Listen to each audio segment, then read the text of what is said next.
Hello, Speed Gaming. What up? It is your boy the Schwantz27, and I'm here with my fellow commentator Squack McQuack. How's it going? It's going pretty well. All right, excellent.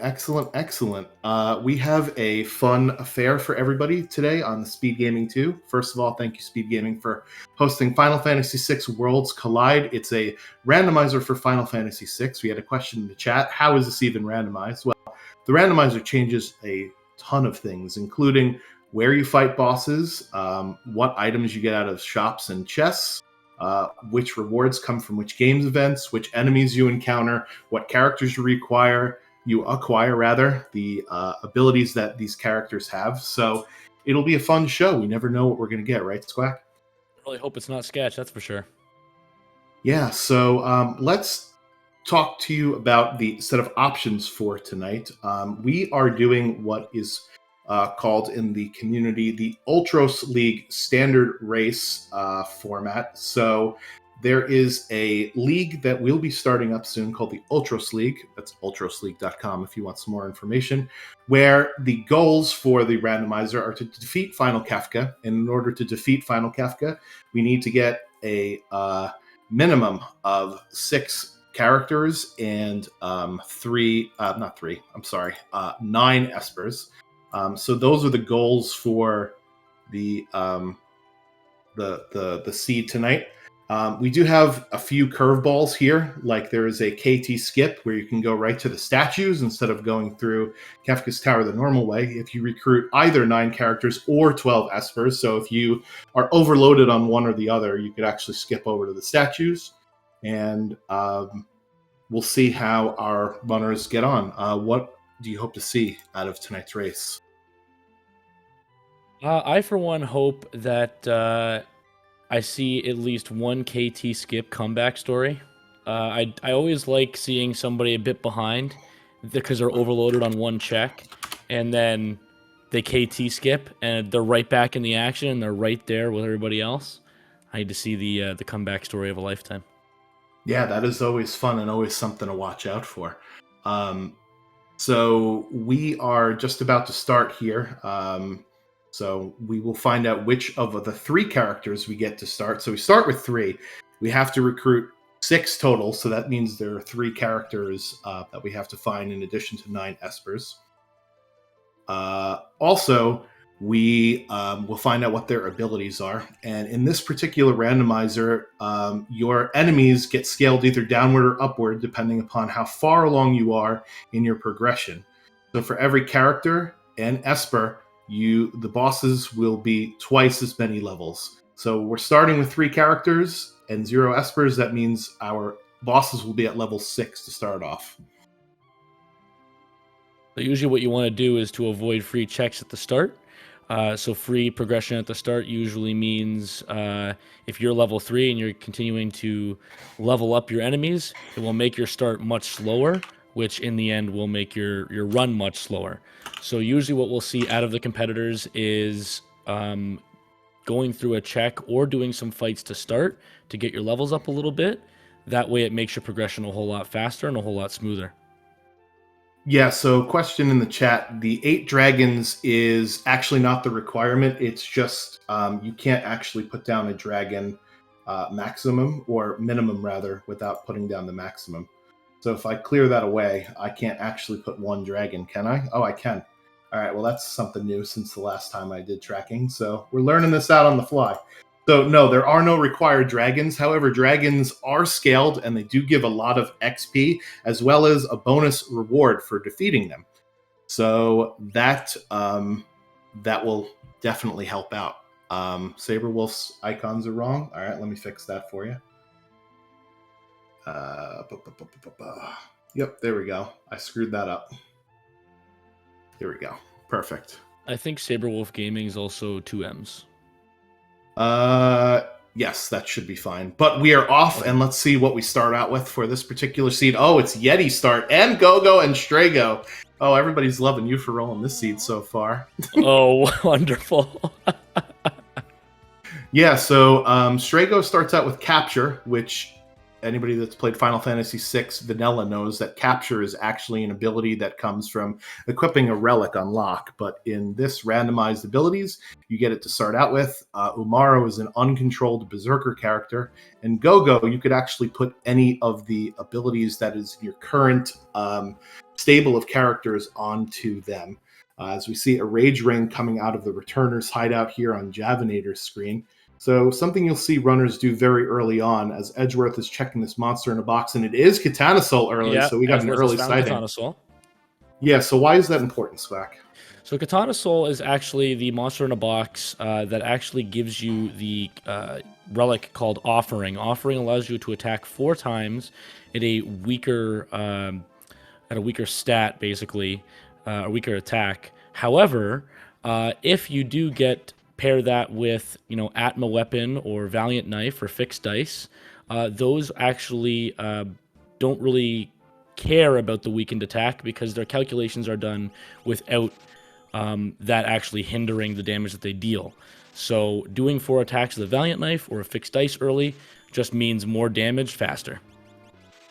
Yeah, so in the first 10 to 15 minutes of a Worlds Collide seed, what you'll usually do, since our characters start with minimal items, except for Umaro, who has a snow muffler and a bone club, just like in Vanilla, we'll see some looting and shopping. So all of the chests are randomized and all of the items in shop are randomized. So that's why we'll see runners checking shops, pulling a hero ring out of a clock, which will boost both offensive and magical damage. So that's a great thing to find early on. Looks like Saber Wolf is going to do a grind fight first, and it is a Chimera with some ice. Oof. So that's, this is going to hurt. This is Strago's not a fight. taking a nap. Yep, Take a old man. sleep. It's old man nap time, of course. Yeah, what we'll see is, runners checking shops and looting chests to see what they could find in order to figure out what builds they want in order to defeat Kefka there. It looks like there's a lot of good things in that relic shop in World of Balance South Figaro. I saw another Rage Ring, which is something not only that Umaro can equip, but it gives elemental protection for fire and lightning, as well as giving +5 strength. However, the relics can't be equipped by all the characters. They're only equipable by the vanilla original equipable, plus a 33% random chance. So Umaro can definitely equip it. I'm not quite sure who else could in that particular manner because I didn't see it. We also saw Dragoon Boots, which allows you to change from fight to jump. That could be helpful later on in the seed if we find some lances, because they do extra damage with jumping. And we'll see what our runners decide to pick up. That's a red cap over for Edgeworth. That's one of the only good helmets in the game. It will increase the HP total by 1/4. So if you have one of those aforementioned Valiant Knife or Atma weapons, that's an item that will help go a long way with that. Also got some Blizzard orbs. We also found that. So we got the the full Yeti here on Falcon Hit's screen. So that's pretty good. So do you want to kind of explain character gating a little bit here, Squack? Because this is a bit wonky in most open world randomizers, the concept. Oh, there's Fixed Dice too. Oh, wow. Where was Fixed Dice, sorry? Basement of South Figaro in a chest. Nice. Yeah, that's going to make things crazy. Yeah, so let's talk character gating here. So character gating in terms of this randomizer is basically it's your checks for your progression and your checks to get possible, espers, characters, or high tier item, depending on what the check is going to be giving you. And what that basically means is events that happen in the vanilla game, such as Terra. At the start of the game, Welk is an event that is gated to Terra. So if you have Terra, you can go fight Welk. If you don't have Terra, you cannot fight Welk, as Terra is specific as an event specific to Terra. That's basically how character gating works. There's a wide array of different events in the world that would require you to have a specific character to do. I know Umaro's is just Umaro's, so it would be World of Ruin in Narsh. That is his only check. He only has one because there's only really one story event for Umaro. Yep. And Strago's would actually involve Fanatics Tower, the Burning House, and there's one other one that I can't actually remember. It's Ebbets Rock. So That's it. Ebbets Rock. I hate that place. That's why I can't remember. You've blocked it out of memory. Yeah. You have purposely supplanted that particular place from your post-traumatic rock disorder. So yeah, it's sort of counterintuitive that in vanilla you would recruit Umaro in Yeti's cave, right? So it's kind of weird to say you need Umaro in order to do that particular check. But once you get used to it with character gating, it actually makes routing seeds interesting, because instead of having the entire game to you, you only have certain subsections of it. As we see on Falcon Hit's screen, he reduced his party down to 1 and is landing on the Triangle Island in the northeast corner of the World of Ruin. So this means he's going down into the Zone Eater Cave. And our favorite thing about the Zone Eater Cave is you get thrown off the bridge by Chancellors. So can we get a prediction, chat? How many bridge throws will we see on Falcon Hit's screen? Winner gets some internet points. And I think the funny thing about that is, too, I remember I don't do Gogo's check very often because Gogo is not a one that only has 1 check, and it is Zone Eater. Ever since I had done, I think, my second ever run trying to do Gogo's check, I got demied 11 times before he engulfed me. Oh my goodness, that's awful. 11 times in a row, and I don't think anybody has surpassed my my bad luck on that one ever. Yeah, so that was 0 throws for Falcon Hit, in case you were wondering. So I'm sorry, people that like, things like, wrestling. There's no throwing over the top rope here, at least yet. I tend to do Zone Eater first every time with Gogo, even without Warp Stones, because there are 10 treasure chests in here. If you fall down, there's 2 extra ones. And you get a reward here, and you don't have to fight anything, right? So it's a quick reward without having to fight things, and you get started off on your merry way. Javinator is in World of Ruin Thamasa. There's some chests outside, but you could also do the Burning House, which is one of Strago's checks, and we do see the Magicite Siren from Falcon Hit, so he is our first runner with some rewards on the board here. I, for one, am surprised I'm not seeing people go right for Burning House sooner than what they're going for. Gogo's check first is very interesting. It's not routing that I personally would take, but hey, I'm not racing, so we'll see how it pays off. Yeah, I usually do Gogo, and then I do a direct north line with my airship down to Thamasa, and especially with you have Strago, that's kind of a good 1-2 punch here. It looks like Javinator is heading into the Burning House, so this has some fixed encounters that are dodgeable, but let's be honest, trying to dodge these flames is really not fun. You really hate to see peepers, though. These fixed encounters will be easy, but they won't reward very much experience. We do have Gamble and Gogo, though. That's always nice to see. Was he the only one that could equip the fixed dice? It's definitely possible that they were the only one that could equip the fixed dice. Now, notice that Jav did not put Capture onto Gogo. Well, here's a little weird quirk about Capture, is that sometimes it does strange... 515 GP for that item there in... to Zen, and it was only a red cap, but hey, even if you turn around and sell it, you just made a lot of money.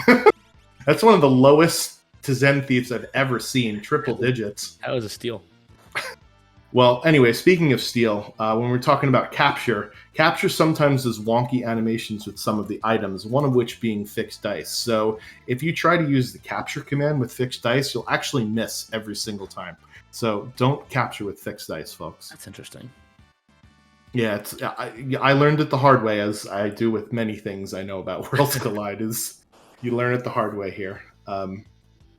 There are PM Stalkers, though, so this is actually a really good fight for 2 reasons. Number one, these are undead enemies, which means you could just throw either a Phoenix down or a Revivify on one of them, and they'll just disappear.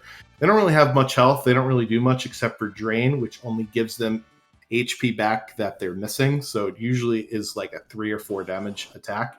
And they give decent XP and MP per fight. So this is a really good mob to find here in the Burning House SWAC. Yeah, Umaro is also did some work on that last fight with Blizzard Orb, leveling the entire field there. So that made that really quick. And then he dodged a fireball, so his Burning House is going pretty well. Yeah, so Falcon Hit following Javinator into the Burning House. As we said, since Umaro dodging and Gogo... 2 fireballs. Yeah, there we go. As we said, Umaro and Gogo only have 1 check per character, so it makes sense why we're seeing this play first. Especially Fanatics Tower, the gimmick with it is, right, you can only use magic inside the tower. We don't know any spells yet, so that would be useless to go in there. And we could do Ebbets Rock, but with this routing doing Burning House, we could actually level up off of these enemies here and get ahead of the scaling that we talked about earlier. So very interesting to see. We'll see if Edge gets tossed off the balcony here. But it looks like Falcon Hit had made a small miscalculation with Wing Edge against PM Stalkers. Oh, no. The Wing Edge has a chance of insta-killing enemies. However, if you insta-kill an undead enemy, it'll just come back to life. So that delayed him a little tiny amount, not much, but it delayed him a little bit. So I think he's reconsidering. That's why he had used Capture that second time. Yeah, definitely don't want to revive things to their base health here. And it looks like we got Saberwolf also setting up his party of 1. He's dining solo on the Zone Eater cave. So all of our runners doing Zone Eater first, except for Javinator. So interesting strategy here. So Javinator is using the Blizzard Orb on Umaro, which will allow him to cast Storm. We just have to be careful that this boss that gets encountered in this next door doesn't absorb ice. Otherwise, that might be bad. All right, so he takes off the Blizzard Orb and puts on the Rage Ring instead. I think that's a smart play. It doesn't matter anyway. It's just Leader. It's just Leader. Yeah, Leader is famously the easiest or one of the easiest bosses in Worlds Collide. It is susceptible to instant death and petrify, so you could use Break or Doom or any other instant death spells. Doesn't have a lot of HP. The axe will do some damage, but not at these low levels here. So this should be a pretty beautiful easy fight. Burning House, actually. Having the PM Stalkers leading into the Leader, that's a really good starting check if I've ever seen one. Yeah, so Edgeworth showed us that there's actually life 2 on that Magicite that you got from the Burning House, and of course peaked, and I missed it. I did not see what that reward was from Burning House. I also missed that. You had me looking at Edgeworth. Yep, sorry. I went to look over at the tracking website, and Hefe says it was dead check. Well, thank you very much. And that's one of the reasons why we dislike the Burning House so much. It takes a long time to get through. You don't know if you can kill the boss at the end. There's no save points in it, and it could be a dead check. But I think in this case it's kind of a blessing in disguise because Javinator is now at level 11, and since he didn't pick up a reward, his enemies are still at level 6. Remember, 3 times 2. So this next boss should be a piece of cake going into Ebbets Rock here. You want to explain what Ebbets Rock is for those that have been uninitiated into this fun? Ebbets Rock is persecution. What is it? You're stuck in jail basically, but the jail moves and it's a labyrinth, and your only friend and a companion is a talking box that wants to eat coral. So you basically walk around to gather up coral. To 21 pieces of coral. Once you have 21 pieces of coral, you can hand them to the talking chest.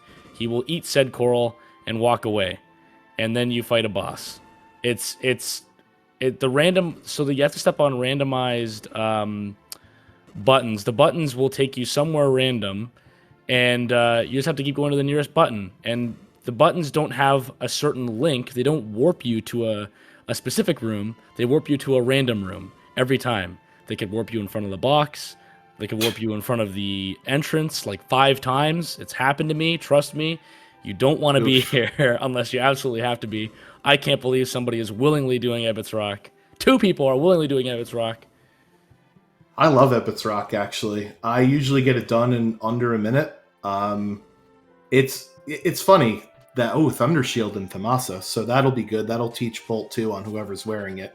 And we'll see who the boss is here on Jav's screen, and it is... Magic Master? No. No, it's Niles and Frazier, the Cranes.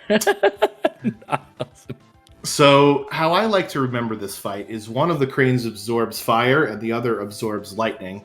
And my mnemonic device that I do is left loves lightning. So don't cast Bolt on the left Crane, only cast it on the right Crane, and vice versa.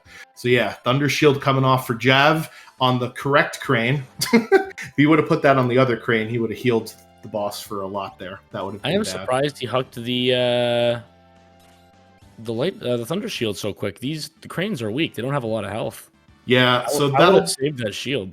Yeah, that'll be something to ask him in the post game interview for sure. That looked like an Esper. I didn't see which one it was though. I think it was it Shiva. Yep, Ice Warp Scan.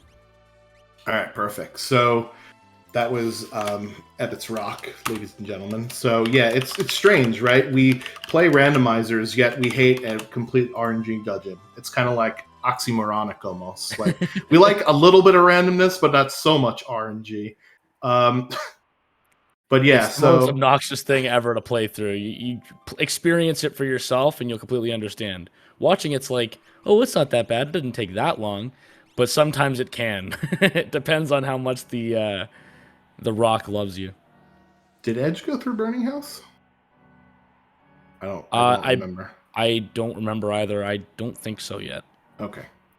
Well, we got Saberwolf in Burning House. We're handing over some coral. So we can actually peek what the reward is at Umaro's cave. If you go into the world of Ruin Narsh, there's a little hidey hole before you go up the mountain. And if it's a character, they'll be in the hole. If it's not a character, then there'll be nothing in the hole. So you can kind of peek it.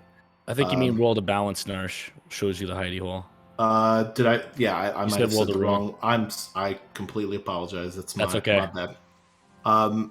So yeah, Umaro's check, you need to beat the Tritok Cliff location, which is actually one of the few open locations for anybody. And you could also fight a dragon, which Jav decides he's going to do here, and it is the Skull Durgan. Dragons will give a lot of XP, and will give 50 magic points, which is enough to learn most spells here. Unfortunately, doesn't really have the right tools for Skull Dragon, weak to Pearl and Fire, but Lightning will hopefully do the trick here. And Yeti yeeting characters at him will definitely do it. One thing about Gogo's Mimic, as you see, Gogo can mimic spells, and it doesn't actually cost MP. That might be bad.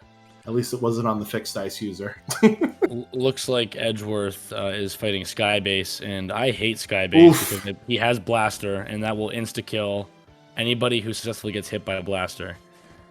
Yeah, Skybase is one of those encounters you don't really want to see, but he does get through it, and he is going to learn some good spells there. Skull Dragon confused Strago, and Gogo finally pulling out the big rolls, unfortunately on his own team. So that's never a good thing. So Falcon Hit finding Katana Soul and the monster in a box that Edgeworth found. Is he going to attempt taking him out now, though? Oh, wow. That Acid Rain missed all three. I don't think I've ever seen it miss everybody. If you could dodge an Acid Rain, you could dodge a ball. Well, this is good because I think most of our runners found the fixed dice, right? And offering, as you said, will not incur damage penalty on the fixed dice. That was a Genji Glove as the item reward for the first dragon. So that's pretty good for Javinator if they find two weapons that they want to use. Unfortunately, Katana Soul's now at the phase in Falcon Hit's screen that he's throwing things at you, and that's never fun. Yeah, the nice thing about having the offering fixed dice is although you're rolling 4 times, so you kind of have to watch the animation 4 times, that's 4 different chances for super high rolls, making boss fights really, really fast. Because even if you just land one big roll, you're basically just, you're schmoovin'. Yeah, so this is a little French vanilla action here. We have Umaro fighting Umaro at the Tritok spot. So the Dabbing Yeti is coming out to play, but with Gogo and fixed dice and Strago with magic and all of the levels that Javinator has got from 1 doing the Burning House and 2 doing that dragon, Umaro shouldn't be too tough to take down here. That's the crack pal. Umaro's weak to fire, which we also don't have, but everything is weak to getting dice thrown at it in this game. That's true. And Falcon Hit, speaking of which, now has offering, and I believe he equipped it. He was menuing. I didn't see him equip it, but I think he did. Edgeworth also taking down Katana Soul. It doesn't matter that one of your characters is dead because you don't get XP from that fight anyway. Odin's the Magicite for the reward at the Tritok Cliff. Just as a note, that can only be either Esper or item. You won't find a character there. I think that was Quake, Muddle, and 3 other spells that I don't see. I think one of them was safe. Okay, so it was 0 spells. I think, but it had a bonus on it. I just didn't see the bonus. Okay. Muddle is useful in like very few situations. Katana Soul actually being one of them. And he You hasn't can got do it Katana Soul yet. You can do it the vanilla speedrun strat of confusing Katana Soul, and then he will Slayer Edge himself. The red dragon can also be muddled, and that's, I think, about it. If there's anybody in the chat that knows more bosses that are susceptible to being confused, shout it out, and I will learn something today. Edgeworth now heading into Ebbets Rock.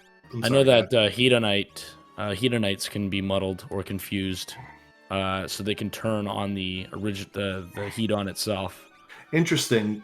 Jav is not even going to check what the item is in the Yeti cave. So what I do is I will save at the point behind Tritalk, and I'll pull the item out. And if it's something I want, then I'll go fight the boss. If it's something I don't want, then I'll reset. So we didn't get to see what the item is, so sorry, chat. We'll have to have our guesses in the chat. What item do you think was at the Yeti cave? What is Sasquatch hiding? And it's not jerky, okay? I know you've seen those commercials. It's not jerky. Dried meat is not a reward, okay? Prince Cosmo in the chat is asking if spells on Espers are random too. Absolutely, yes. They are random. Yes, so the spells that Espers teach are random. The cost of the spells are not random. They are static. The learn rate of spells are also random. And the bonuses of Espers are also random. So the only thing that's not random is the magic's damage stats and how much it costs to cast. Everything else is randomized.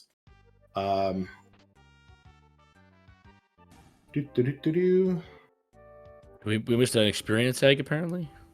No. That was what the item was that Sasquatch is hiding. Oh, he's just so this means that our progression is either at Fanatics Tower or Kefka at Narsh, because we've seen everything else. I feel like it's Kefka at Narsh. It has to be. It always is. Whenever you're gated with these types of parties, it's got to be Kefka at Narsh. I feel it. Did I screw up? I screwed up again. I'm sorry, chat. There we go. That should be correct now. 9 and 1. Unless I did that wrong. There we go. Yeah, so this is interesting. So Fanatics Tower, like we said, you could only use magic in Fanatics Tower, so that's bad. Because we don't really have great spells. We have Bolt 2, and we have Quake if we could find Gaia Gear, but even Quake isn't an answer, because Quake will not hit floating things, and there's surprisingly a lot of bosses that float. So I'm wondering if anybody had saved those rods that they were looting. They could use the rods inside the tower if they just went for the boss. Yep, you could also use super balls as well. Although I didn't see any super balls. You could mimic rods with Go-Go. That's one of Go-Go's great things, is that you don't actually, if you mimic something that is consumed, it doesn't actually consume it, and you don't even have to have it in your inventory for it to be consumed. So that's pretty cool. Yes, Prince Cosmo, naturally learned spells are also random. Sort of. So the natural spell list is the same as vanilla, but the level at which you earn it is random. Okay, so Javinator just peeked the bottom of Fanatics Tower, saw an imp sprite, so that means it is not a character. So we are gated at Kefka at Narsh this seed. I called it. It is the only open check. So Kefka at Narsh is available to any character. That it's the only open check that can reward a character. And in this case, it is the only way forward in the seed. So very interesting here. And Javinator's not wasting any time. He's going to hit what he needs to hit at Narsh, and then he's going to probably go right up there. Yeah, so Kefka at Narsh, unfortunately, requires you to split your party into 2 different teams. And since you only have 3 characters, that means that you will be fighting the boss with only 2 of those 3 characters. I usually don't like going to Kefka at Narsh unless I have at least 5. But in a seed like this, where that is the only way to move forward to get your character recruitment, it is what we have to do, unfortunately. And Jav is now looting World of Balance Narsh because we did not he didn't go here earlier. So it is a dragon horn. Falcon Hit shows us that the Yeti was hiding. We do know where Dragoon Boots are for sale. That was World of Balance South Figaro. So if one of your strategies was to make a pogo something or other, you could use that dragon horn with the Dragoon Boots, but Falcon Hit decides it is not worth fighting a boss for. Question from the chat: how do you go between the two worlds? Well, we'll probably see on Falcon Hit's screen in just a second. You basically go to the airship, and you can hit the little controls, and you could either take off to fly around the world that you're currently in, or switch worlds between the World of Balance and the World of Ruin. And we see another gambling man at the top of Narsh. It's Setzer, so that's who our fourth character will be in My the favorite character. Oh, I've got yeah. a more fun way of actually explaining how you travel between the two worlds. Since they're actually about a couple years apart, like canonically, your airship is a DeLorean, and you go back and forth to the future. And Marty McFly is going crazy, and his kids are going crazy, and they're all going to jail, and he has to change the future. But I mean, in the meantime, you can like go to Narsh and stuff, I guess. Yeah, I guess you could do that. And roads, where you're going, you don't need roads. That's the boring way, I guess.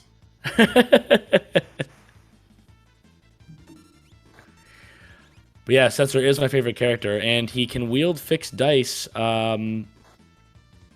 He's vanilla. That's his vanilla equipment, fixed dice. So he can do that no problem. And if you were to throw those Dragoon Boots and Dragon Horn on Setzer, instead of watching the animation for fixed dice, it's actually relatively quicker to let him jump during longer fights, I should say.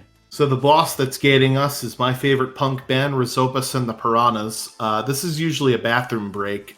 In Worlds Collide, unlike in the vanilla speedrun, the time before which Rizopus appears is randomized. I think it's anywhere from like 15 to 65 seconds. So I don't know the actual times, but it seems like forever and a little more than forever whenever you're trying to actually get your reward here at the end. But this is an easy fight, thankfully, for the Kefka at Narsh battle, because we only have 2 of our 3 party members here. I've been informed in the chat it's between 5 and 55, so that's a lot of 5s. As a question, do you get more experience per piranha that you kill? I don't believe so. I believe the experience is fixed based on the boss, the level of the boss. And so in Worlds Collide, there are tons of different options you can turn on or off. ff6wc.com, shameless plug. You could actually scale how much XP you get from a fight. In this case, it's based on our progression times 2. But no, I don't believe you get more XP for defeating more piranhas. You do get experience.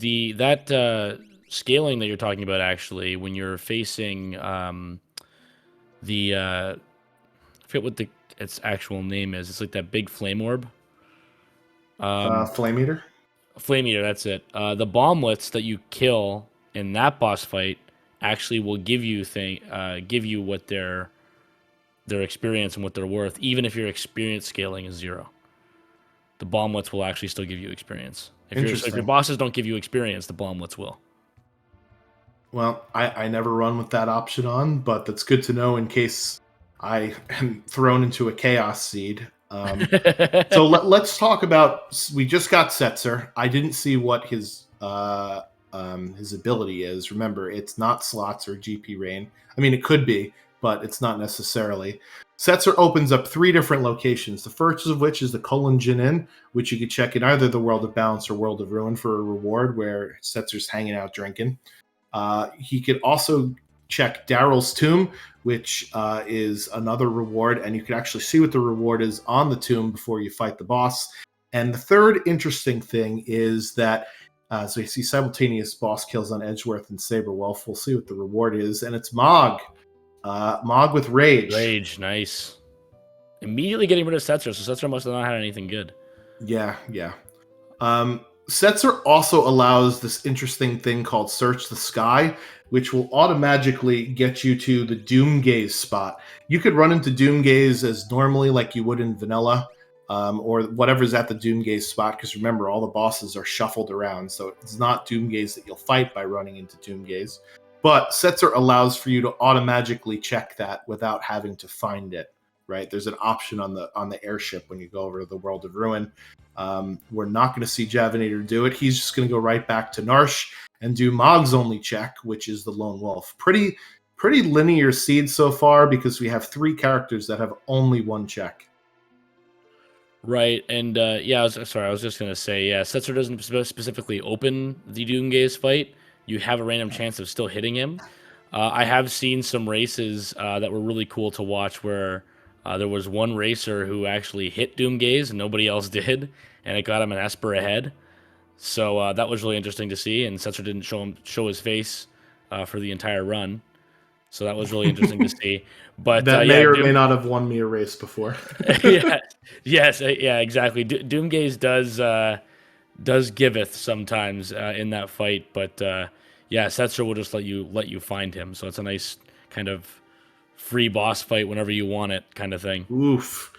Choo choo. It's a ghost train at the Sasquatch spot, and it has berserked Strago and immed both Gogo and Umaro. Unfortunately, we don't have Blitz to suplex the train, so run will not be validated. However, Saberwolf is going to grab that dragon horn. He probably remembers about the Dragoon Boots, so that's a good pickup for him. And we're going to see what's that Lone Wolf. Basically, we just have to chase the wolf all the way up. He gives you the reward of either, in this case, Gao, or a high item. So let's see which one Javinator goes for, as that would be his 6th and final character. I don't think he would need characters have been updated on Javinator's thing here. You're right. I'm pushing the wrong buttons. I'm sorry. Here we go. Oh, good. Yeah, I went with 5 Magicite and 4 characters. So, and that's character number 6. So Gao in Vanilla has 2 abilities, Leap and Rage. So in Worlds Collide, he gets 2 different ones. That was Tools and something or other. I didn't see what the other one was. It was slots and magic. That's all he had. Well, Tools was the top ability. So Tools, Slots, and Magic are actually pretty good. Tools, Slots, and Magic are pretty good. Slots is very good early in the game. Tools is good early and mid-game, depending upon if you can find a drill. And I recall we did see drills in Narsh or in South Figaro, one of the 2 shops. We definitely saw them, so we can go pick them up as needed. Edgeworth is getting the bad news here that Kefka at Narsh is his only play.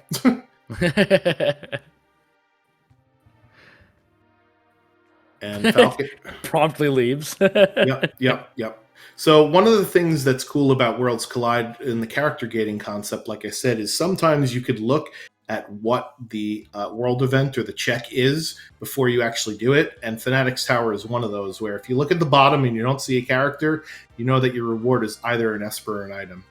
Javinator is going to change his party here from Gao and friends to Gao and just 2 friends, because in the Gao spot here, you need to have 1 slot open for the reward to occupy, and you have to toss some dried meat at Gao, not Sasquatch, in order to get the reward here. So, smart play by Jav, reducing his team to 3. There have definitely been times where I have been on the Veld for what seems like an eternity, and I look and I go, oh, I have 4 characters. That's why this isn't working. It's never fun. It'll be interesting to see, though. I think he's fought some pretty high-tier enemies, from what I understand. And enemies you defeat will appear on the Veld. So I'm wondering if he's going to have any trouble with any enemies he's already defeated. But we'll see. Yeah, I mean, Burning House, the encounters weren't too bad. I don't know if there were any other ones in checks. I don't think he ran into any of the soldiers at Kefka at Narsh, so I don't think that'll be a problem. Okay, perfect then. Yeah, so how the Velt works is only enemies that you've already fought in your run will appear here. So if you haven't fought any enemies, the lowly Lobo, will appear. But since Javinator has fought a bunch of different enemies, they will show up here. And you unfortunately can't get any experience on the Velt, but you can get your reward here. Edgeworth not going for the skip. He's just going to wait patiently. Yeah, so one of the things that is also good to know on Javinator's screen here is you can only get the reward in a straight up fight, not in a side attack, not in a pincer attack, not in a back attack. So he saw a side attack and decided to run away from that fight because he knew it wouldn't get him the reward. Mog has Rage, so let's talk about Rage in Worlds Collide a little bit. In the vanilla game, you need to leap on the Veld, and that concept doesn't exist in Worlds Collide, as Edgar is the reward here at Gao. So lining up all the characters here on Javinator's screen. So yeah, there's no leap in Worlds Collide. If you fight an enemy, you learn their rage immediately. So it cuts down on that sort of leap rage loop that you get from the Veld. GP Rain is Edgar, not a great not a great ability at the current time. Although it is defense ignoring, but you have to have money to use it, and we'll see. Oh, there's Stray Cat on Saberwolf's screen. He's going to be very happy when he finds Mog. Yeah, there's it's going to be I think with Rage as well. You get I forget what it is in terms of numbers, but you do get a healthy handful of rages to start too. So you don't have to just fight enemies to get rages. You also start with a really good variety of rages themselves. So really worth it to get somebody with rage at any point in the game. I mean, besides the end, I guess. But even then, it could be good. Yeah, according to the flags here, it looks like between 20 and 30 starting rages. So there's 255 in the game. So 20 to 30 is like 10%, which isn't great. But if you find one of those really high tier ones, then you'll be set for a while. Falcon Hit is showing us Daryl's Tomb, which is something we haven't seen yet.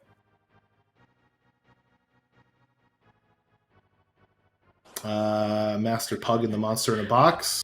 He's going to nope out of there as fast as possible. Yeah, that makes sense. Master Pug only rewards a Greatest, which is a dagger. And that's all I could say about that. Javinator in the Serpent Trench now, which is Gao's second check. Ooh, it's a gem box reward on the tomb. So Daryl's Tomb is also a big whiff. Wow, this is a very linear seed so far, which is unusual for Worlds Collide, right? With the requirements just being get a number of characters, get a number of espers. Usually you see great route divergence, but not in this particular seed. It is good on one hand because then it shows which of the runners is actually executing the best, but it also, sometimes is nice to see wildly different paths through a seed to make it out at the end. And it's Tunnel Armor here at the Search the Sky spot. This will not reward a character. It's only an Esper or an item. So that means that we have to go get Mog in order to go get Gao, in order to go get Edgar to progress through this seed. So it's pretty linear. WonderDown75 asking if such a thing applies to blue magic as well, so like Strago's lore. When you see the spell used, you will learn the lore for it, but the lore character still has to be found if lore is in the game. So just seeing the spell will get you the lore, but you still have to see the spell to be able to get it. If you kill a character that has the ability to cast a spell, but doesn't cast a spell, you don't learn it.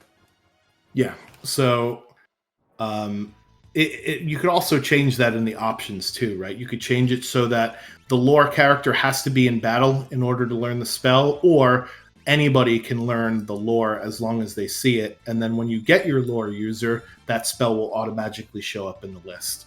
There's also an option to populate your lore list with as many or as little lores as you want. In this particular set of options, starting lore is between 3 and 5. So I think there's 24, 26, something like that. So again, about 10% or so, maybe a little bit more, 15% of the starting lores are possible. There are some very powerful ones, but most of them are kind of trash. And the powerful ones cost a lot of MP to cast. So unless you get an economizer. Correct. So lore is usually better towards the mid and end game versus in the beginning of the game. Question from the chat: does the seed need one of the two requirements, or does it need both? You need to recruit 6 characters and 9 espers in order to activate Final Kefka. In this particular seed, there is a skip to the statue spot in Kefka's Tower if you acquire 9 characters or get to 12 espers. And with the way the seed is looking, we're probably going to get to 9 characters, considering we have 7 and there's still no end in sight as to when we're going to get to all the way up to 9 espers. I feel like when the next the characters you have here, though, you now have more variety opening up more and more.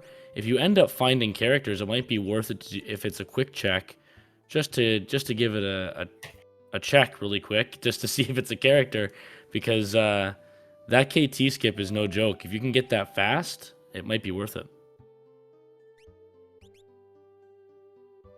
Yeah, it also allows you to do some trickery within Kefka's Tower in order to steamroll through it without much ease. We finally get the 4th Esper on Javinator's screen as Falcon Hit gets his character go mode. Edge is getting his 6th character here as well in Gao. So we're racking up the characters here, folks, but we just need to find our Espers.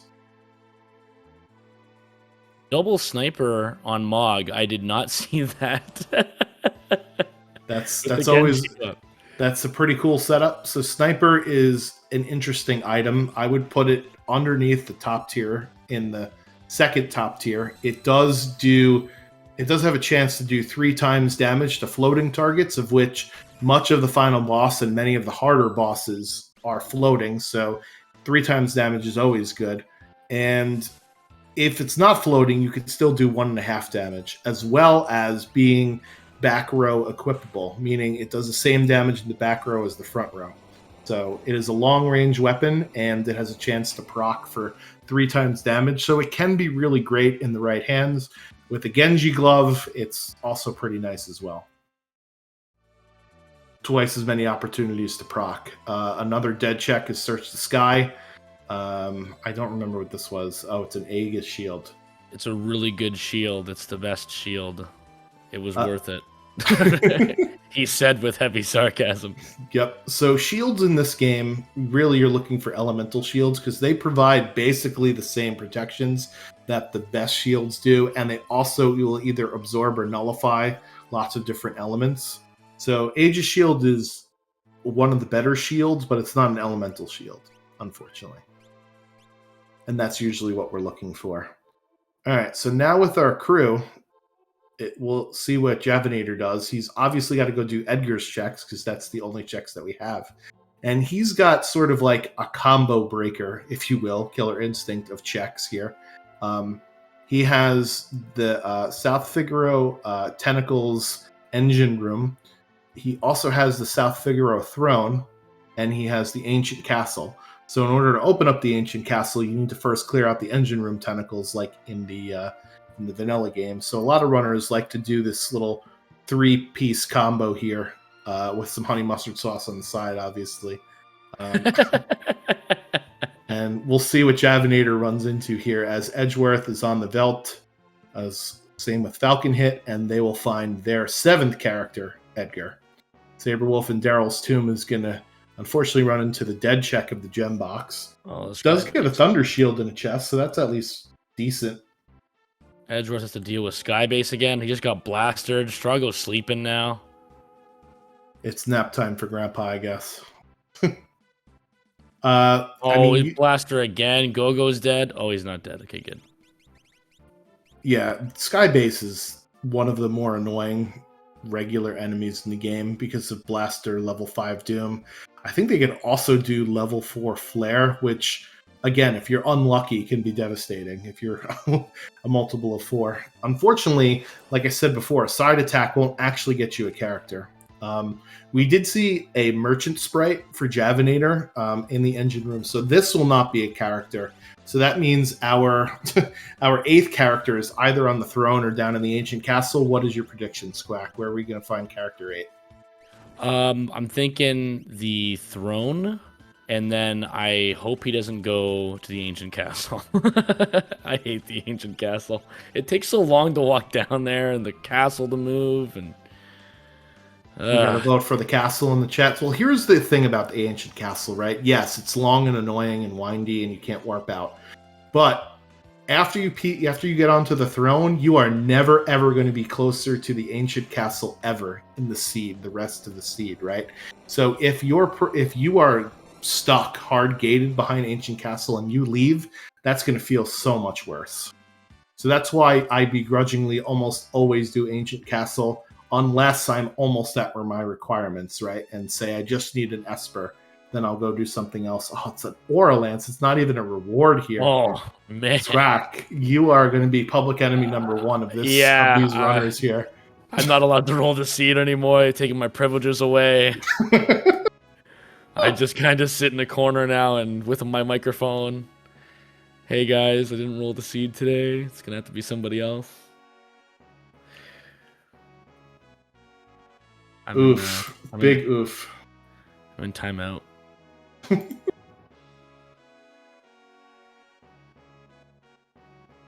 Looks like he's going. It's the smart choice, it really is, but I really hate going to Ancient Castle. Yeah, mind you, you get a dragon there too, which could be all right. Yeah, so this is definitely the play. Like I said, this is you're basically last locationing everything at this point, so it kind of has to be there. Yeah, there's no real variety right now. It's kind of like, oh, so this is going to be here because there's no other check that I could possibly do.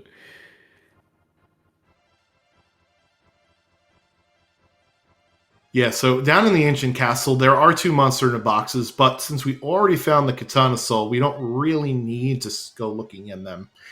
There is an optional dragon down here, and there's a reward. So we'll see if Jav does the dragon. He's already done 1 dragon. At this point, he's got to be feeling like this seed is such a sluggish slog that maybe I don't take this dragon. Although, you know, it's one of those things where the more levels you get, the easier the game becomes. That's the most important thing in Worlds Collide is levels, and Shadow. That looks like Shadow. So Master Mars is right. It is in the Ancient Castle. We do get Shadow. Shadow does open up 3 different checks. Actually, it's technically 5, but you get the Gao Manor House in the World of Balance, which doesn't require any fights. You just go there and get your reward. There's the Cave on the Veldt in the World of Ruin, which you could look at before you get the reward. It'll be lying on the ground there. That Interceptor brings you to. And then there's the Floating Continent, which, thank goodness, we don't have to wait until 5 seconds in this particular iteration. But it is a 3-part check, and it's a rather long check, right? The first part is 3 fixed encounters and 2 bosses before you get your first reward. Then you have to walk through the entire continent to get the second reward at the Atma weapon spot. And then you get yeeted off the mountain by Kefka. And you have to walk through 2 more fixed encounters and a boss before you get reward number 3. Yeah, I like Floating Continent. I'm a fan of Floating Continent. I feel like every time I go to Floating Continent, my progression just boosts so quickly. I feel like I always get Espers or characters up there. I never feel like any of them are dead checks. I actually can't remember the last time I got a dead check up on Floating Continent. Well, it's funny that you mentioned that. So Floating Continent's first and third check are always either character or Esper. It's the second one that can reward an item. Shadow has Morph, which is situationally good, but I guess better than Gogo right now, so we'll put him in. Umaro is still in the party. Umaro making the cuts after 8 characters. So Jav with some love for the Yeti. So that's a controversial play there, Squack. It really is, but I like it. I'm a fan of it, and I hope he... he's getting the bucket. Is he going to get the chests on his way back? He is. Yeah, so the other good thing about Ancient Castle is there's a lot of loot down here. Whether or not you want to go out of your way to get it is another story. Some of it's on the way, some of it's not. But if you're feeling like you don't have a lot of equipment, then it's good. He is digging in this monster in a box. Maybe he's hoping for pugs. Or Gigantos is good experience, though, if he's able to... Yeah, use that Odin instant death. So Gigantos is instant death and petrifiable. That's now a word. I said it. So if you can instant kill it, you could certainly get some XP from it. I don't know. Yeah, this is interesting. I wonder what he's looking for here. Like I said, maybe Pugs with Minerva is the only thing that I would want at this point. Does he still have capture on his crew though? He doesn't even have a steal to be able to steal the Minervas. Well, so for Pugs, there is a 1/8 chance that each Pug will drop a Minerva. So it's 1/8. Oh no, Edgeworth is talking to Relic Guy. Oh no. Oh no, this is bad. This is.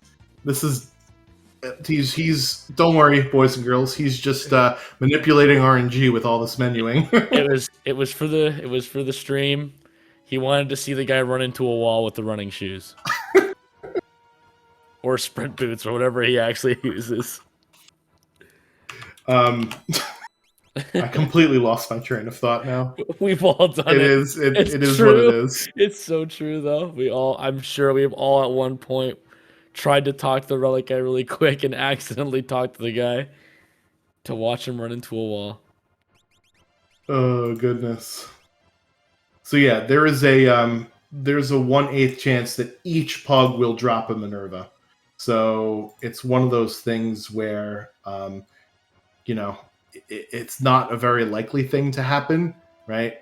But Hefe has gotten 3 Minervas in one fight, which is a 1 out of 8 times 1 out of 8 times 1 out of 8. That's what's 64 times 8. I don't know. I can't math on stream, but that's a really low chance.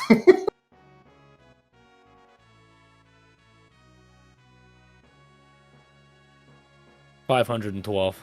There you go. I didn't use a calculator, I promise. Yeah, so 1 in 512 shot. That's pretty low odds. All right, so now that we have Shadow, now we could look forward to see where we think our next progression is. Unless there's a character here on the throne. There isn't, and it's a big... Oh my god. If I was at 8-4 at 52 minutes, I would have just deleted the seed off of my PC. There is a dragon horn in the box there, though, so that's pretty good. Schwantz, didn't you just say that you wanted to try this seed later? Yeah, I'm not. I preemptively moved this seed to my troll seed folder. I have 2 folders on my in my ROMs thing. I have jet seeds, where I'm like ones that are pretty fast and ones that I can go back and do later. And then there's a troll seeds folder. This one, it's going straight in the troll seeds folder. I'm not even going to open it. It's like 15 dead checks. Oh, man. Oh, I'm crying. All right, so now that the throne is not a character, and we'll just leave it at that, our next character must be at one of Shadow's checks. So that's where we'll see Javinator go, because those are the only checks that he has left. It's a recurring theme at this particular point. So, dual flame eaters here from Edge and Saberwolf. Oh, Dragoon Boots were bought by Javinator, yeah. There we go. He's gonna do it. He's gonna do something. I like to think this seed is like that scene in The Dark Knight where Joker's like burning all the money and he's like, it's about sending a message. Yeah. It's not about the money. This seed is so good. So while we are commiserating with the misery of our runners, ff6wc.com, if you would like to download, definitely not this seed, but a seed to try on your own. It's got lots of resources to get you started there, and that is Terra at Gao's dad's house. So that is character number 9 for Javinator. He unlocks activated. Yeah, so he unlocks the Kefka's Tower skip. Now, you still need to activate Final Kefka in order to beat the game. So Javinator's not done yet. He still has to get to 9 Espers. He needs 5 more Espers. And we know Zen Thief is a $515 red cap, so your answer's not there. The auction house could provide up to 2 Espers if you would like to sit through the animation of buying things. and you'll need at least 80,000 bucks to do that. So we're going to go on a massive selling spree if we want to do that way. But Terra does open up 5 different options for us, which is great. And this late in the seed, I would hate to go to Floating Continent. So Terra opens up the Imperial Base, which is exactly where Javanators go in here. There's a lot of loot in the bottom, and there's no battles to fight. And you could just go ahead and go on down to the end of the Sealed Gate Cave for your reward. There's also the wealth check that we mentioned before. There is World of Balance Zozo, where you definitely don't want to talk to the conga line of people. There is the Leet River, which God help us all if somebody does the Leet River at this point in the race, because it's a lot of fixed encounters and a boss at the end. And finally, there is the World of Ruin Mobliz check, which you could actually peek and talk to the little girl for the reward beforehand. I'm surprised he's not going to the Esper Cave. Yeah, 2 ribbons right next to each other. That's a cool, like, $25,000 at this point, because we don't really need ribbons. I can't help but just Javanator is schmoving so much, and the seed just continuously keeps giving him characters. I can't help but lose my composure when commentating today, because I can just picture what Javanator's probably saying to himself. Well, we're keeping the stream PG-13 for the viewers at home. You could use your imagination. Son of a submariner, right? He's probably gonna text me, and it's gonna be saying duck, duck, duck over and over again. And it's not because I'm a duck; it's just autocorrect. Yeah. So Javanator is heading into the Velt Cave, so you can peek what the reward is on the ground here. I think that's a smart play. He knows he needs Espers, and go to the checks that you could take a look at what the reward is before you actually do them. Now, what will be interesting is we saw an imp at the bottom of Fanatics Tower. Do you think that any of our runners will go up Fanatics Tower to get that potential Esper there? I feel like someone's going to have to give it a shot. I feel like it would be a Magicite. Like an Esper. I feel like it would be, but it could be a dead check. If we had dead check Burning House and dead checks Fanatics Tower, then I'm done. I'm just not playing this game anymore. I'm gonna get a new custom role in the Worlds Collide Discord, and it's gonna be just jail, and I'm not allowed to talk or roll any seeds anymore. Speaking of the Worlds Collide Discord, you should probably join that if you have any interest in actually playing or watching more of these. Yeah, so the Discord. Wow, I can't even speak anymore. The Discord link is in our command right there, so join the Discord if you would like to make fun of our seed roller for this evening, or if you want to learn more about the game, or just join a wonderful community. I have a lot of fun with everybody as Edge picks up character number 8. Celeste. Is there another? Oh my God! Wow. That is Celeste in the Velt Cave. So that's why you do the peekable checks now. He just leaves. Oh, yeah, I would have left her. I would have left her on the floor. I'm sorry. He just probably sighed so heavily and left. I'm sorry, Interceptor. You're going to have to carry her out on your own. But the funny thing is if there's dead checks and he has to go back for her. That would be atrocious. That would be supercalifragilisticexpialidocious, actually. Oh, God, would it ever? Well, just in case we're wondering at home, Celeste does open up 3 different checks. The Opera House in the World of Balance, which has some dodgeable fixed encounters in the form of rats before the boss. It has the South Figaro Prisoner, where Locke finds Celeste in the vanilla game, which is no battles, and then it has the 3-parter of Magitech Factory. The first 2 actually are either Esper item rewards, so maybe this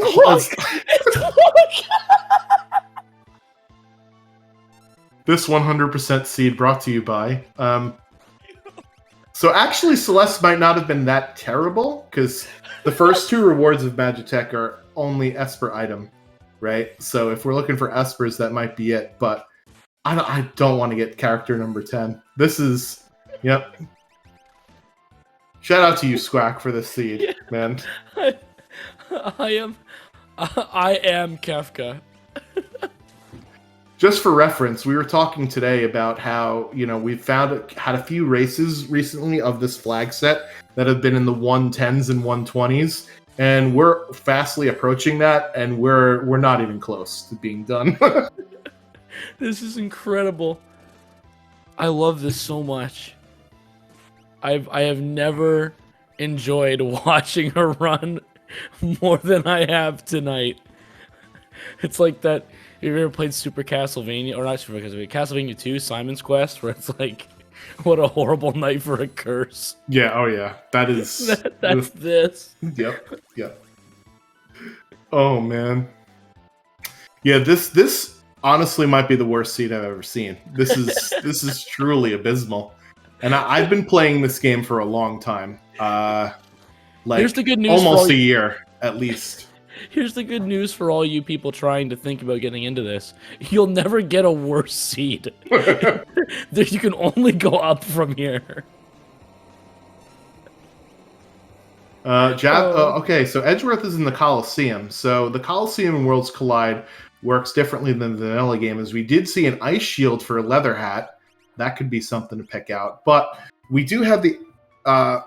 all of the rewards are, or can be rather, randomized, right? As you saw, you trade in a leather hat, get an ice shield.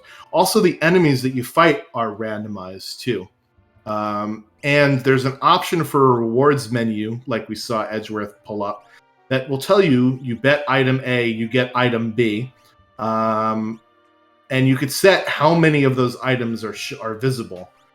In this particular flag set, ours, I believe, is between 50 and 60, and there's 255 items. So about 20% of the pool is visible in the Coliseum rewards menu. So you could crank that all the way up to 100 if you want to see everything, or you could actually disable the rewards menu altogether. Saberwolf is going floating continent. Saberwolf is my man. He knows where all the espers are. He knows that they're up in the sky. And it looks like Edgeworth is in World of Ruin Jador, so he might be trying his luck at the auction house here. So, do you want to explain the auction house, or do you want me to do that? Well, the auction house. Well, I mean, I don't know the exact rate, so people are looking for the actual rate numbers. I don't remember them all off by heart, right. Personally. Yeah, so you might want to take that away then. Yeah, I'll take it away. So the auction house has 4 purchasable items and a 5th unpurchasable very long cutscene. So there's 4 items. One that's 50,000 GP, one that's 20,000 GP, 2 that are 10,000 GP each, and then the Imp Robot.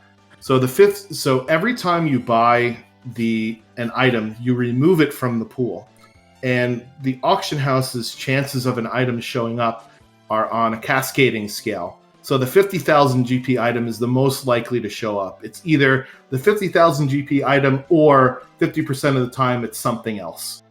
Then if it's something else... GP fire scheme. Yep, that is a serious upcharge. Thanks, inflation. So now that you bought the $50,000 item, it's out of the pool. So the only things you can get are the $20,000 item, which could be an Esper, a $10,000 item, which could also be an Esper, another $10,000 item, or the Imp Robot.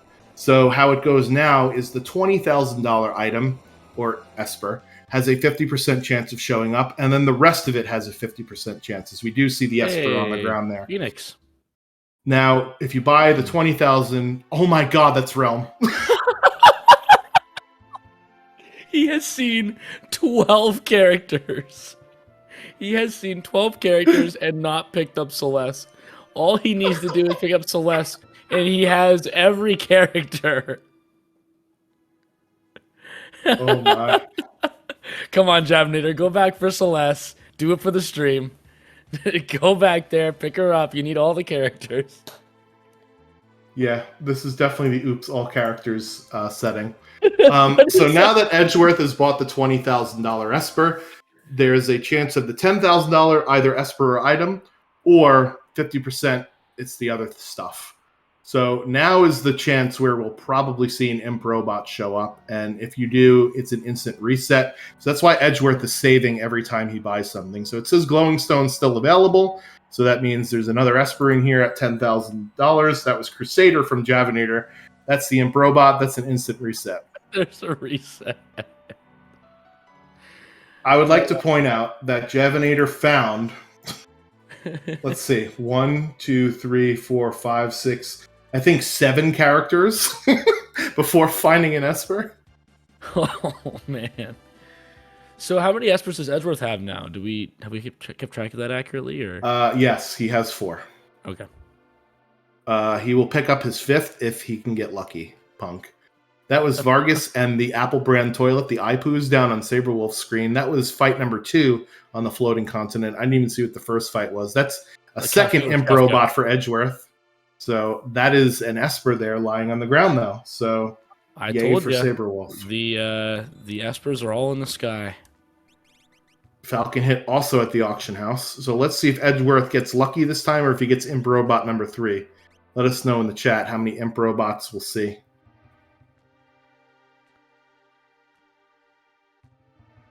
And there's his Esper. So interesting thing. Since Javinator did defeat the Welk spot for Terra, you could actually choose the item that you neglect in Locke's weapon shop behind Welk. Yep, Auction has double Esper to Zen Thief has a $515 red cap. So this seed. I mean, I don't mind Auction House. I know that it's got merits because it forces you to think about what you're spending your money on, but this seed would probably be my worst nightmare. Magic Power +1. A lot of people despise the auction house, and Javinator has decided to give up on life, and he's going to the floating continent as well. I tell you, the problem is I hit all the Espers on in the sky. So with all of the options that he now has available, because with 11 characters, the character gating basically is non-existent. He decides to go to this 3-part, extremely long floating continent. This is just pure frustration, I think, for Jav. Little does he know, he is so far ahead of everybody else. Actually, no, he's not, because everybody has the required characters, and now Edge has got the same number of Espers. The only thing he has is KT skip active, and I think that's about it. That's the only Cat one Scratch, Saberwolf, Cat Scratch double sniper for quad 9s on Ultra. See you later, ulti. Nice. And another fixed dice. It's another fixed dice. I feel like the Spanish comedian with like several teeth missing, just laughing at everything that's happening in the scene. Yeah, like this is awful. But as more characters appear, the picture gets more distorted. Oh, this is disgusting. I feel like I need a shower after watching this stream. Oh my god, this is awesome. I have never played a seed as bad as this. I'm so glad that if I play a bad seed, it's like, well, at least it wasn't that one on stream. According to Edge's tracker, he actually has 6 Magicites, so I'm going to go based on his tracker.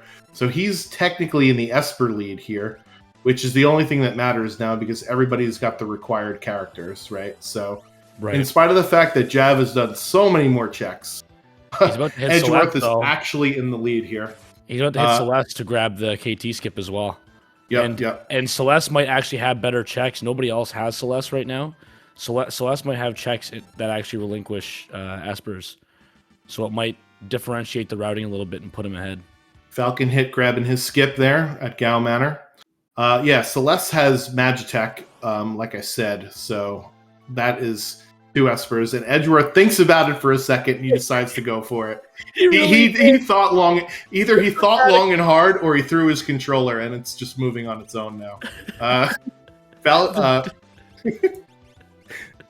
Hit is unfortunately going to also find Celeste here. And it's Oh My Goddess at the end of the floating continent. Oh no. Well, actually, that might not be too bad. Actually, he's fully equipped. Yeah, This is honestly, gonna be there easy. was absolutely nothing that would scare me at this point, except for maybe Magimaster, and even And then, another character.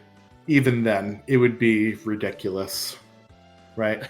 Like Mog is doing double quad nines with Cat Scratch there. That's actually insane. Yeah, this is exactly like Ice Rod behind Book, and Book is on Ped. One of those trolley, A Link to the Past seeds. There's Tritalk down, so that was the boss we didn't see. That's Cave on the Veld.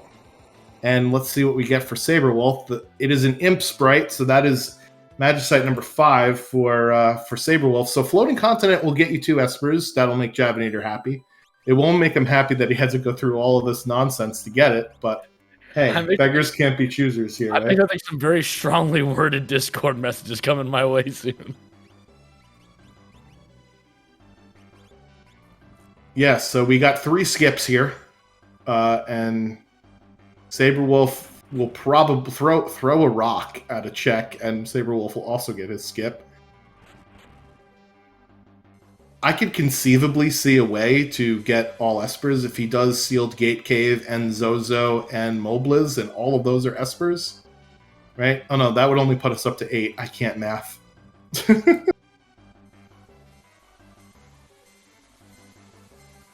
Ice Rod behind Book, Book on Ped requirement on Lumberjack. Where would you then put Boots? Boots on Pyramid, or Moon Pearl on Pyramid? Now we're getting just straight up awful. Boots are in Ganon's Tower? I don't think that's even possible. Unless you don't need the Ice Rod to beat the Seed, right? If Turtle Rock's a pendant dungeon. Anyway, we're talking about a completely different game here. Terra. Edgeworth does pick up Terra, so we're in double-digit characters now for Edge as well.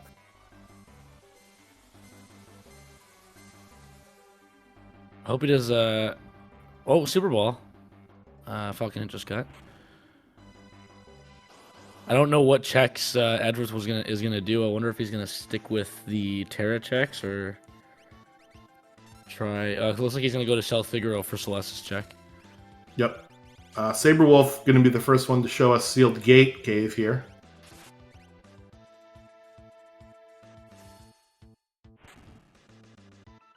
Yeah, it's interesting. I started with Super Metroid Randomizer. The tricks were too hard for me, so then I did A Link to the Past, and the tricks got harder and harder for me.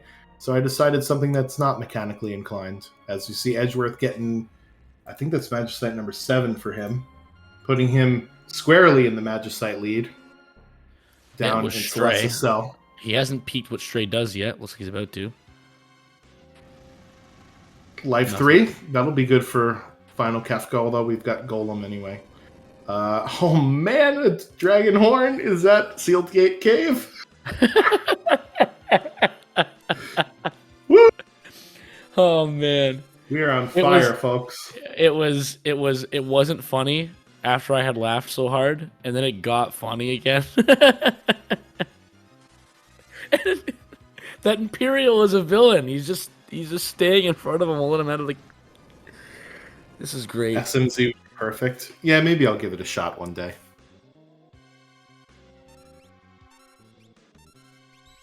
I would think the tricks would be even harder because you have to do even crazier nonsense, But anyway,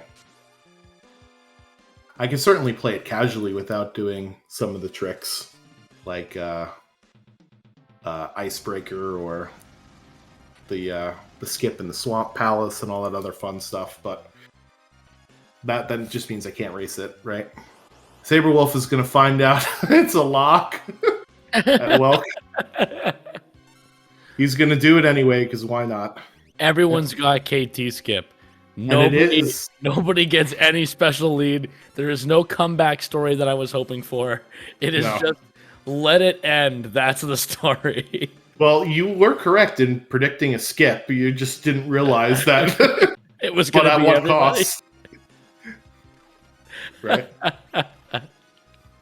So Fun Baba is giant green spite who has skipped leg day every day of the year, weak to bio and poison, but also fire and throwing dice at it. So that's that. Got us down on Javinator's side. He's going to pick up his 7th Esper, and he will be back tied with Edgeworth for the lead here. So usually it's difficult to tell in Worlds Collide who's ahead of who, but not in this glorious seed that we have prepared for all of you today. This seems like a plan, though. Like, it really does. It's really funny. I'm gonna be thinking about this all week for the rest of the week now. All right, so Falcon Hit's going to show us Magitech Factory. Remember, the first 2 checks can only be Esper item, and then we go on the Indiana Jones fun minecart ride of doom for the 3rd check. So we'll see if he goes all the way to the end. Is he gonna check Send Thief and figure out that it's? I mean, the only 2 characters we haven't seen are who? He's gonna check. It's the Imperial stopping him.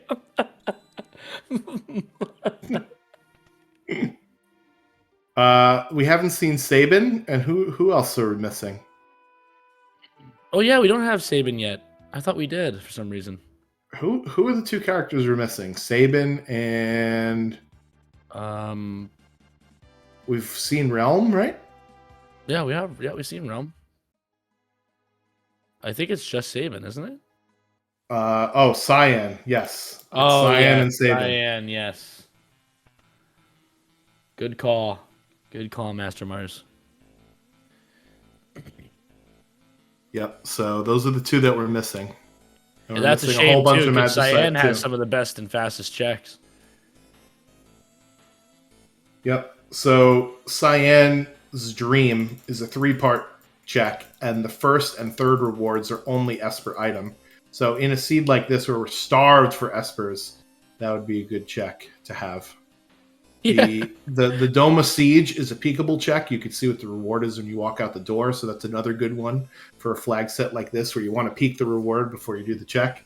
And then Mount Zozo is a free check with an optional dragon. So he's got some very good events here.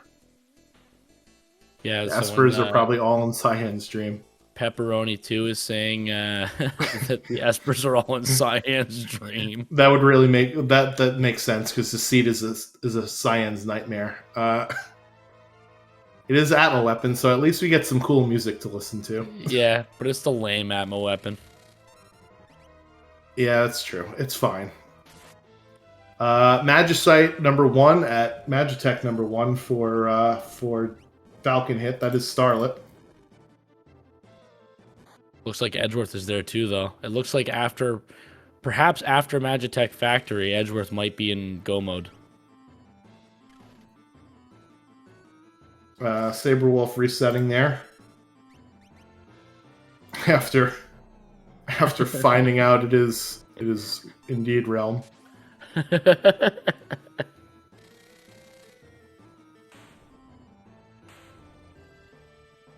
All right, Crack Pal, that is Atma weapon down on Zozo. Atma weapon is not nearly as beefy as he is in Vanilla. In Vanilla, he's very scary because that's the first time you run into spells like Flare and lots of AoE attacking damage. But with how scaling works in this game, he's not as formidable. Hey, there's an Esper for Javinator as well. That's numero ocho. So he pulls into our lead here. He's the first to 8.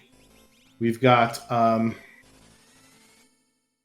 Saberwolf with 6. I miscounted on him somewhere. And we've got Edge and Falcon Hit with 7. Oof. Going with the fixed dice offering when against Rexol is going to be a bit... Oh, never mind. No, it's fine. Never mind. He got really lucky with who he hit. He is going to have to wait for that animation, though, to go off before Rexol will die. Yeah, so Rexol in Worlds Collide, there is no Zinger concept where he inhabits one of the bodies of one of your characters. So you just kind of can fight him in the 3-piece, which means you can't do the vanilla speedrun strategy of using Odin or Raiden. There's Cyan and Mobliz! There he is. So you can't do that vanilla speedrun strategy, but you can. Saberwolf resets. I thought he was gonna keep Realm. Javinator's never gonna talk to me ever again. Yep, that's Ragnarok Magicite for Falcon hit, so he is one away from getting into go mode as well. So yeah, Rexol, if you damage the zingers, they'll just go down and then pop back up. So that fight can get really annoying if you don't have targetable damage. Rexol also, Saberwolf going for the Hail Mary and seeing the red cap. Is he going to even reset it? No, he's going to use it for. Looks like Edgeworth is at 8 now, isn't he? Or did you? Yes. Nope. Edgeworth just got to 8. Yep. We haven't seen Esper Mountain, but it was not a character sprite, thank God.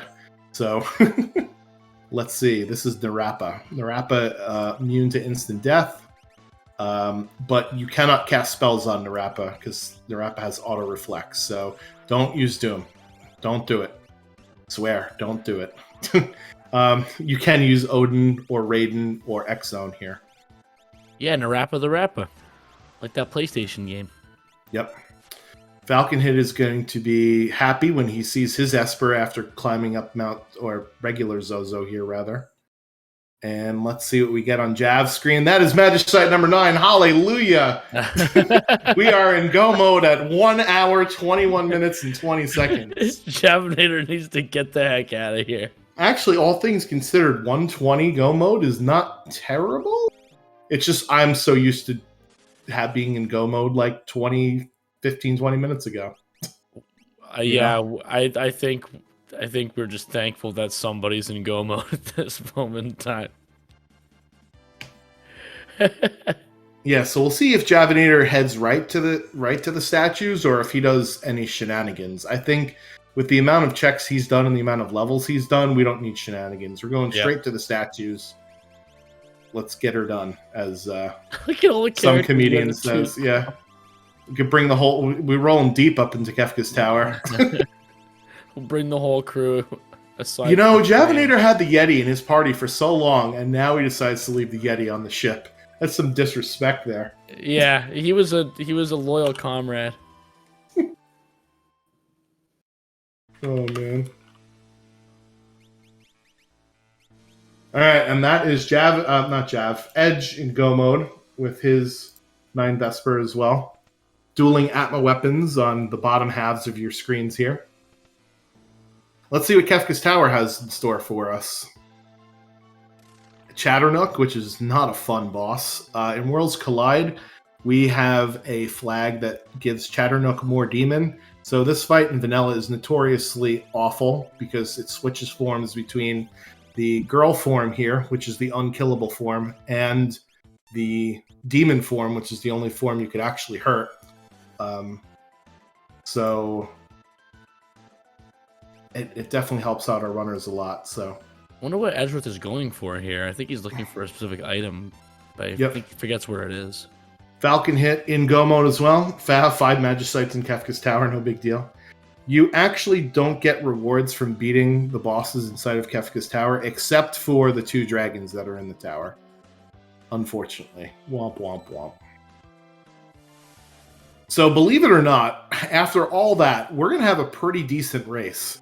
Because we have 3 runners in go mode within like minutes of one another. Oh man, Gogo getting wiped out with a Bolt 3. Yeah. Chatternook counters basically everything with lightning. And he will attack with water spells sometimes. So this fight it's not fun unless you know what you're doing or have some levels on you. Because it can get out of hand at the amount of counter. And you have the sheer number of counterattacks. You have to consider, too, the level of these enemies. They have a lot of characters and espers. Yeah. Oh, yeah. It's those times 2, right? So Javinator's fighting a 20 times, so level 40s of these characters, and their magic is no joke at those high levels sometimes, especially Chatternook.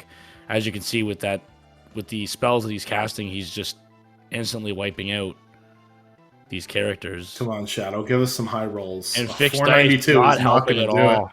He's almost... No. All he has to do is jump once.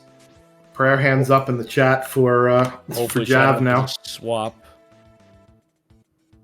Okay. Looks like this might be okay. If he gets the... Ooh. Saberwolf going into the Phoenix Cave. 77 HP in a dream. Let's go. Saberwolf heading into the Phoenix Cave, so this is a new check we haven't seen yet either. He can take the dragon in here. I don't know if you would or not.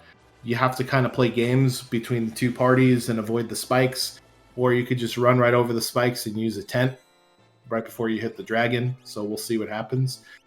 Jav's skating by that Chad fight. We'll see if that fight gives any of our other runners problems here. I just realized that when somebody eventually finishes this run, we're interviewing them. And I'm sitting here as the seed creator. It's all right. We could relegate you to the text channel. Yeah. I had to be behind a glass wall so that nobody can hurt me. Get down, Mr. President. It's Ultros 4. Yeah, with Chupon. Chupon gonna give everybody COVID at the end of this fight and sneeze on everybody and blow them away. Chupon is weak to ice, so throw your ice at him. Not your money, throw your ice. There you go. I mean, you could also throw money. The GP Rain ignores defense, so throw your money. The problem is I don't think Edgar's a very high level, so GP Rain does damage based on your level if you have money in your bank account. And we got a couple of Opera House Dragons here on the right-hand side of your screen. I guess Edge and Falconhead are not happy about their levels, how long it's taking to defeat enemies, because like you said again, with the amount of characters and espers we've gotten, our enemies are ridiculous levels now. Edgar and Strago just went down 2 in that fight, so he's barely squeaking out fights in terms of the tower right now. And I really hope he hasn't hit a statue on the third boss here. Or actually, he has 2 bosses left to go. If he hits a statue on any one of them, it's going to be a really rough time, I think. Yeah, you know what the worst thing about this is? We haven't even seen any of the really hard bosses yet. We saw Goddess, and we saw Atma weapon, but we haven't seen Poltergeist. We haven't seen Doom. We haven't seen Magimaster. We haven't seen Guardian. We haven't seen Inferno. So, thankfully, it's only Dataluma. Let's just hope he doesn't throw anything. I mean, that's the saving grace of this seed. Hey, you didn't have to fight hard bosses yet.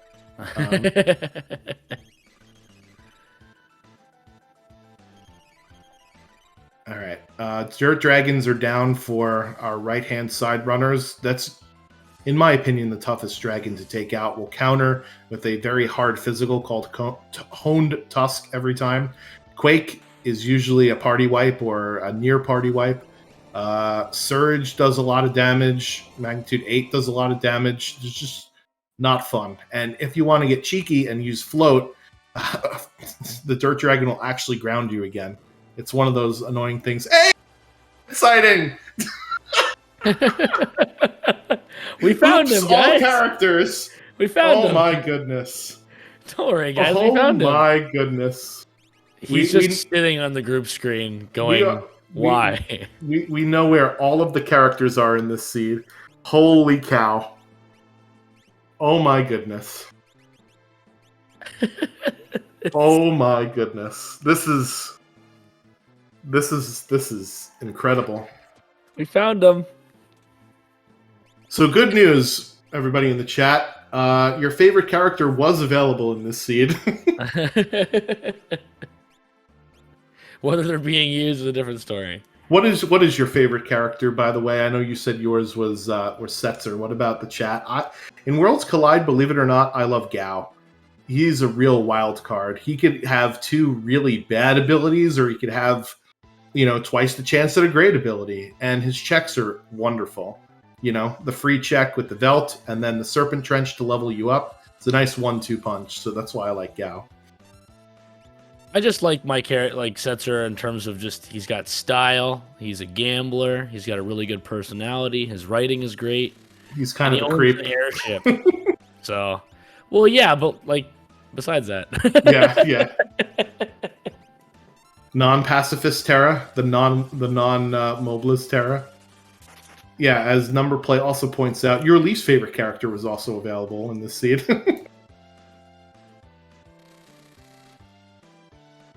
Yeah, Terra arguably one of the protagonists in the first half of the game. It's weird.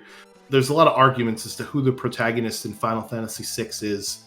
I tend to go with the curveball and say that Kefka, who actually has the most dialogue in Final Fantasy VI, is the protagonist, or not the protagonist, but the main character of the game.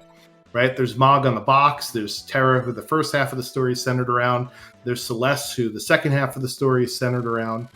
And then there's all these other, elevated supporting characters. But Kefka, to me, is the main character of 6. Yeah, I think that's a valid argument to be made there. I think the best written character in Final Fantasy VI, even though I never use him in the Super NES version, although he got really strong in the remake, the Pixel Remaster, Cyan. I think Cyan has the most in-depth writing, the most emotion put behind his character. He's a character that you see his development from an old man who's very proper and full of honor, and he loses his family, and he kind of goes through his own emotional arc of trying to reconcile with those feelings. But anyway, off the deep note, Javinator is now starting Kefka. 131.20 or so. So that was about a 10-minute Kefka's Tower at the skip. That's pretty good, considering the Chatternuk fight that he had. We do find one of our statue bosses floating down a waterfall. That's terrifying. There's Doom. Yep. Well, there is speculation that who is Shadow's? Is it Barum that was Shadow's partner? Right? Is actually Go-Go in the world of Ruin, because you never get to see what Go-Go is, right? So there's maybe it's Barum. He didn't actually die, and all these years later he reconnects with Shadow. That's interesting. Yeah. That's a theory I've heard. That's an interesting theory. I don't think it's true, but I would really like it to be true. All right, so Javinator is getting cheeky here. He's going for Quake strats. Unfortunately, I don't think that's going to work on this tier, because I think all of this tier floats. There are some of the parts of the final boss that don't float, so we could see which ones they actually are here. Jay Tolmar with a philosophical point. All of the characters are actually Go-Go. That's definitely true. Shadow is a fixed dice jumper, and he's having a really rough time getting a roll higher than 1,000. This poor Shadow. He just can't seem to do it. You know what's funny? I take notes when I'm doing commentary. I have 6 things under Jav, and I have 1 under the other runners. I swear I'm not biased. All right, so Quake does work on all of the parts of the first tier of the boss, so I stand corrected. Edgeworth forgot to put his Moogle Charm on and found a Doom Dragon, which is one of the worst regular encounters you could find. Yeah, it's one of the worst things you can find on any point in the game, be it early or late. Saberwolf in Go mode now with Fenrir, which is an Esper that you would love to see for the final boss. And since that was at Barren Falls and nobody else is saving, nobody else is going to have that one. So very interesting. Although they all have Golem, and Golem is a good substitute for what Fenrir can do anyway. Okay. Imagine that going through this entire seed and not getting Calmness Protection. I actually don't. I don't think that Falcon Hit has it unless he learned Life 3, because I don't think he has Golem. And he definitely doesn't have Fenrir. So what we're talking about is on tier 3 of Kefka. We should probably talk about the final battle here, huh? And stop messing around. We should. Yeah, absolutely. As Jav takes down tier 1, which is an all-physical attack tier. There's 3 different parts, the head and the 2 arms. The head, if left last, will death counter with Quake. The right arm, if left last, will death counter with Shockwave 1 to 3 times. So the order of operations is you kill the head with fire, you can instant death or petrify the long arm, and then you just take out the short arm. This is tier 2. 4 different parts. The tiger, weak to ice, will cast all sorts of nasty spells against your party. The middle there, tools, is susceptible to instant death, so that's why you saw Doom come out. The blue man group there in the front only does physical attacks and will death counter with 10 physical attacks. And magic in the back, doing, I guess, a bicep curl there, pointing at something off the screen. Only cast magical spells, but hilariously can be silenced, and that's why we see Siren coming out here. Oh, I can't stand when Esper casts Miss. That, to me, is like one of the silliest things in the game. Well, yeah, but that was the insta-kill Odin. Or Raiden, I think it was, maybe. He used Raiden to insta-kill tools. Yeah, it missed, though. It hit. Oh, did it? I'm sorry. Yeah, it just missed the other 4, which is fine because they don't get hit with insta-kills. Right. Okay. That makes sense. Yeah, so the Esper, Odin, or Raiden sometimes has a chance of missing, which to me never made sense. The Esper casts in this game, aside from situations on the final boss, are usually not that great. Oh, never mind. It did miss. You were right. I could have sworn it hit. Okay. But Doom got it. Sometimes I am observable, and other times I'm not. And other times we have seen every character in a seed. Anyway.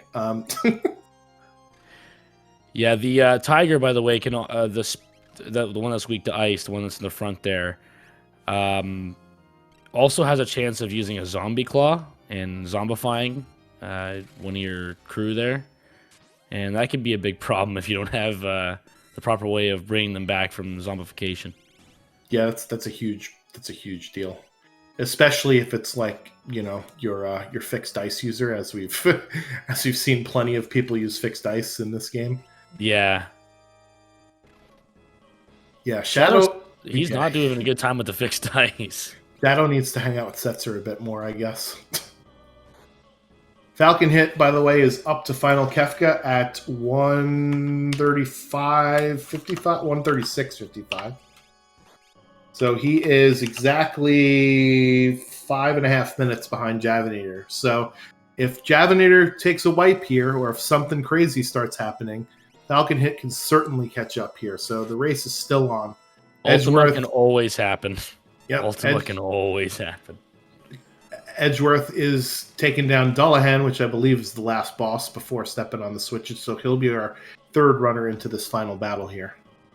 Oh, there's Shadow. There's where all the high rolls are. Yeah, so as an interesting note in this fight, if one of your characters die as you progress to the next tier, they'll be replaced with somebody else on your list, and you can't revive them in the next tier. So it's kind of important to keep an eye on your HP of your characters and make sure they don't die as you're going from one tier to the next. As Javinator is up to tier number 3, this is a 2-parter. There is the lady in the back who absorbs every element and has 9,999 health. Can heal both parts and can revive the bottom part. So that's the part we want to take out first. The bottom part is sleep or rest, has 40,000 HP. When he gets underneath 10,000 HP, we'll start casting a very powerful but very missable, I guess. What's the word I'm looking for? Hard to target. Something that misses a lot. Synonyms help. I don't know what you're aiming for in terms of your sentence. Inaccurate. Thank you very much, Smilefires. Yep, a very inaccurate spell called Meteo. Does a lot of damage to your party, though, and will counter with that and can use it after any turn. So we want to be careful of HP thresholds. And we'll death counter with an instant death physical called Calmness, which is why you see Javinator using life 3 on his party to re-raise himself if he gets instant death. Edgeworth is in the fight as well. He's about 2 minutes behind Falcon hit here.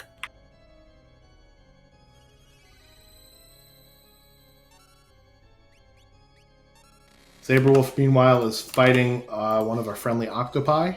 So he's getting there. He's almost up to Kefka. Falcon hit getting by tier 1 as well. the shadow counter with 32 HP and the ticking time bomb is really giving me anxiety right now. He's doing a lot of damage to the bottom part there. Although he's casting life 3 on all of his characters, he's gonna start biting it with Meteo, and even life 3 won't be able to stop you from spamming Meteos. So he has to be careful here with how he has shadow jumping, I think. Yeah, he's weight tricking very efficiently, and by what I mean by that is whenever there's an animation going off, he's going into a menu, which means that There's Meteo. which means that the bars for your attack actually get paused at that point. So it's good so that you could then assess the situation and figure out what to do. It looks like he's going to chuck the Thunder Shield and go for it here. It's a risky play, but the other option would be to heal the boss to above 10,000 HP to stop this Meteo phase. This will kill him. We'll see if Mog survives. So Gao's got life 3, so he'll pop back up. He can do it up to twice, but he's only going to do it once, and that's tier 3 down for Jav. He's just on to Final Kefka. Excellent job. This hour and 40. The scene was so long. It actually felt like it was way longer than it is. I was expecting like a 2-hour time. You know? Well, it's one of those things when you have lots of dead checks, right?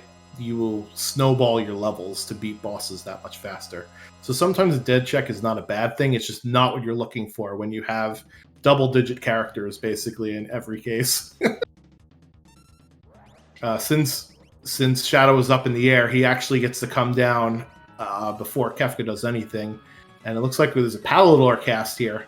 So this means all of his characters will jump and come down one at a time and basically get a free attack. So he'll skip Fallen One, which is one of Kefka's attacks that reduces your party to 1 HP. The thing to look out for with Kefka is he has certain HP thresholds that he starts countering things with. He has 60,000 total HP. Under 30,000, he'll counter with Hyperdrive and Havoc Wing. Under 10,000 HP, he may counter with Ultima, and he starts casting Meteor. So we'll see what we've got for him here. Is it the longest seed? No, there are seeds that are 100%. That are designed that you have to get all of the characters and all of the Espers in them, and they're definitely longer than this. This is one of the longest quote-unquote standards seeds I've seen in a while, though. Looks like he's doing some pretty efficient damage here, though. I think he's just bursting him as hard as possible. He's charging up Goner. All right, so he did morph Shadow, which means Shadow will double his damage of anything he does. So maybe those dice rolls will finally start coming in handy here. Yeah, we hope so.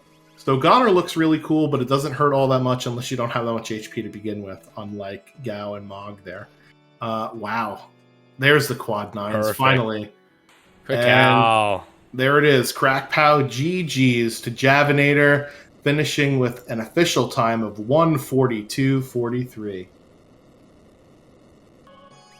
He is your winner. The race room is hilarious because it's like, well, I found 14 characters. As we see, both Edge and Falcon hit on tier 2. Dullahan for Saberwolf, and we will drag in Javinator. Up here he is. GG's Javinator. Awesome job with this incredibly great seed, huh? That was definitely a seed. I'm sorry and not sorry at the same time. Man, when I'm winning a seed, a standard seed at 141, like, you know that's a trolley seed. Because I'm thinking, oh, maybe I took a bad path, something like that. No, there are some other very good racers in this race, and the fact that we're all above this time, the seed won. I didn't win, the seed won. Yep. Yeah, with a Strago, Umaro, and Gogo start all the way up until finding... Actually, we found all 14 characters on stream in this seed, so that was fun to see. Yeah, I knew where Celis and Cyan were, so I found 13 myself. Not sure where... Sabin was in Phoenix Cave. Oh, yeah. I was thinking about going there, too. Man, wow, what a seed. Yep. So, yeah, your shadow rolls there at the end. We're not helping you out. I just went for it on that last jump with that Goner. yeah. I was like, Yeah. no, Gao can die, Mog can die. You're jumping morphed. This is happening. But yeah, the shadow rolls. There was some other seed I did where people were like, oh, how do you roll so good? Blah blah blah. It's because on other seeds I roll like this. This is the normal. The others were the exception, right? This is the That's rule. right. Yeah, absolutely. So yeah, obviously, other than it being a very linear seed, and then it opened wide up, but only because you found every single character.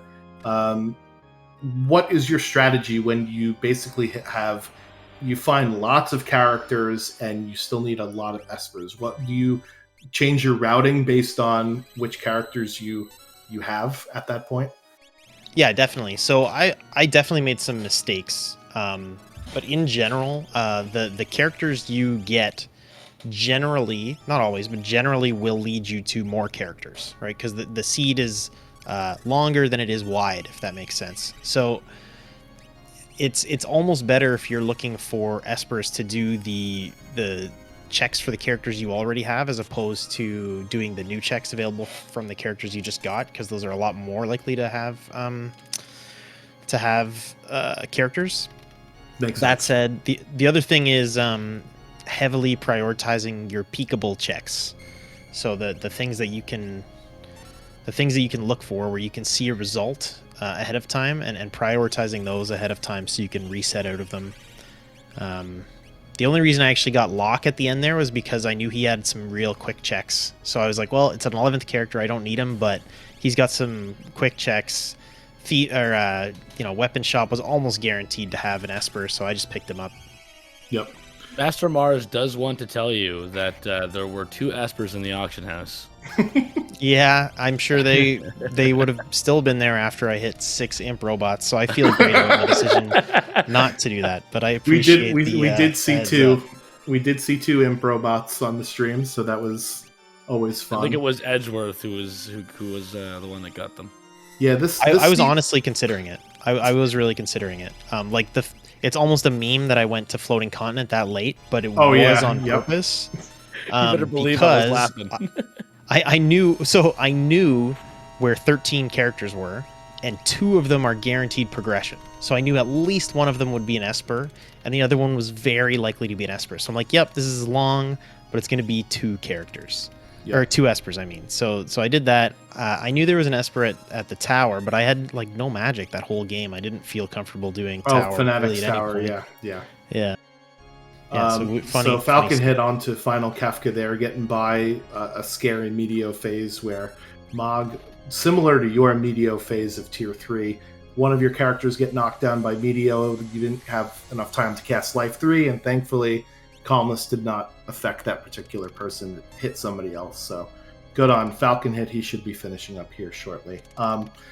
So yeah, the seed was very linear. It might as well have been called Last Location for the first half of the seed, right? Like Last Location, every single character, Kafka Narsh. Last Location, Mog, which then Last Location Gao, which then Last Location Edgar, which then Last Location Shadow, and we're already at 8 characters there, right? So with a very linear seed, sometimes your routing, you kind of stuck in what you need to do. So absolutely, yeah. When you start with Umaro, Gogo, and Strago, and then you do Burning House and it's a dead check, that the seed is gonna be great. Yep. Any other final thoughts on the seed before we get you out of here so that you could take a mental break from this disaster? No, I'm just glad I got through it. Hopefully everybody else is able to get through as well. And that was fun in its own weird way. So yeah, thanks to you, Restream crew, for hanging out and making this happen. And yeah, hope you all have a good night. All right, thank you, Jav. Appreciate you sticking yourself out there and being restreamed. Great job on winning the race. Yeah, appreciate it, Thank Jav. you. Have a good one, all. All right. Edgeworth now up to Final Kafka here, getting past Tier 4. Saberwolf on Tier 2. Charging up for Goner with Falcon hit. It's good to note that when Kafka is charging for Goner, he will not counterattack, even at those HP thresholds I mentioned earlier. So that's the time when you want to hit him with everything you got. And we'll see if Falcon hit can seal the deal healer with the Goner. Probably going to knock a couple of his party members low. Here comes the jump. And there it is. Crack Pow Falcon Hit is our second place runner. He finishes with a time of 1:49.32. So that's GG to Falcon Hit. Get your GGs in chat. Also, you can go ahead and give our runners a follow. That is the link to all of their Twitch streams there. And Yeah, really great. They all pretty much hit Kefka at a reasonably close times too. So wasn't really a far and apart race, even though it was linear and kind of sluggish. It seemed like everybody diverted a little bit on their own personal preferences and paths and stuff, but they all hit Kefka really close together, I feel.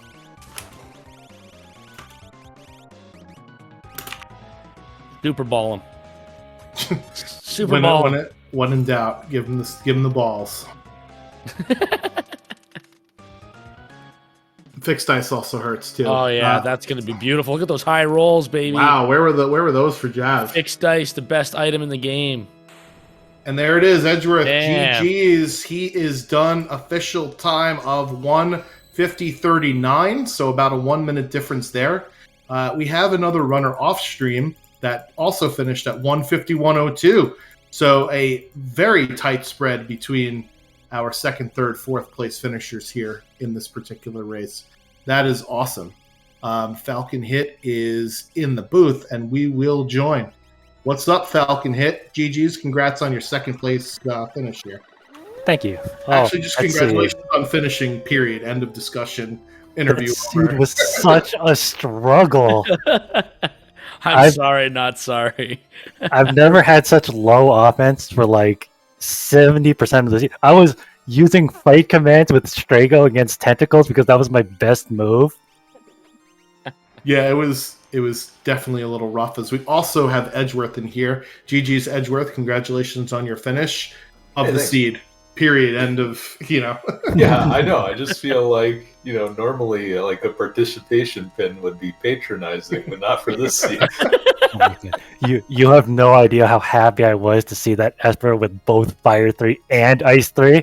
I was like, yes, I can finally deal damage. If I thought I had any time to give, I would have just done a victory lap around the bottom of the waste pit, but...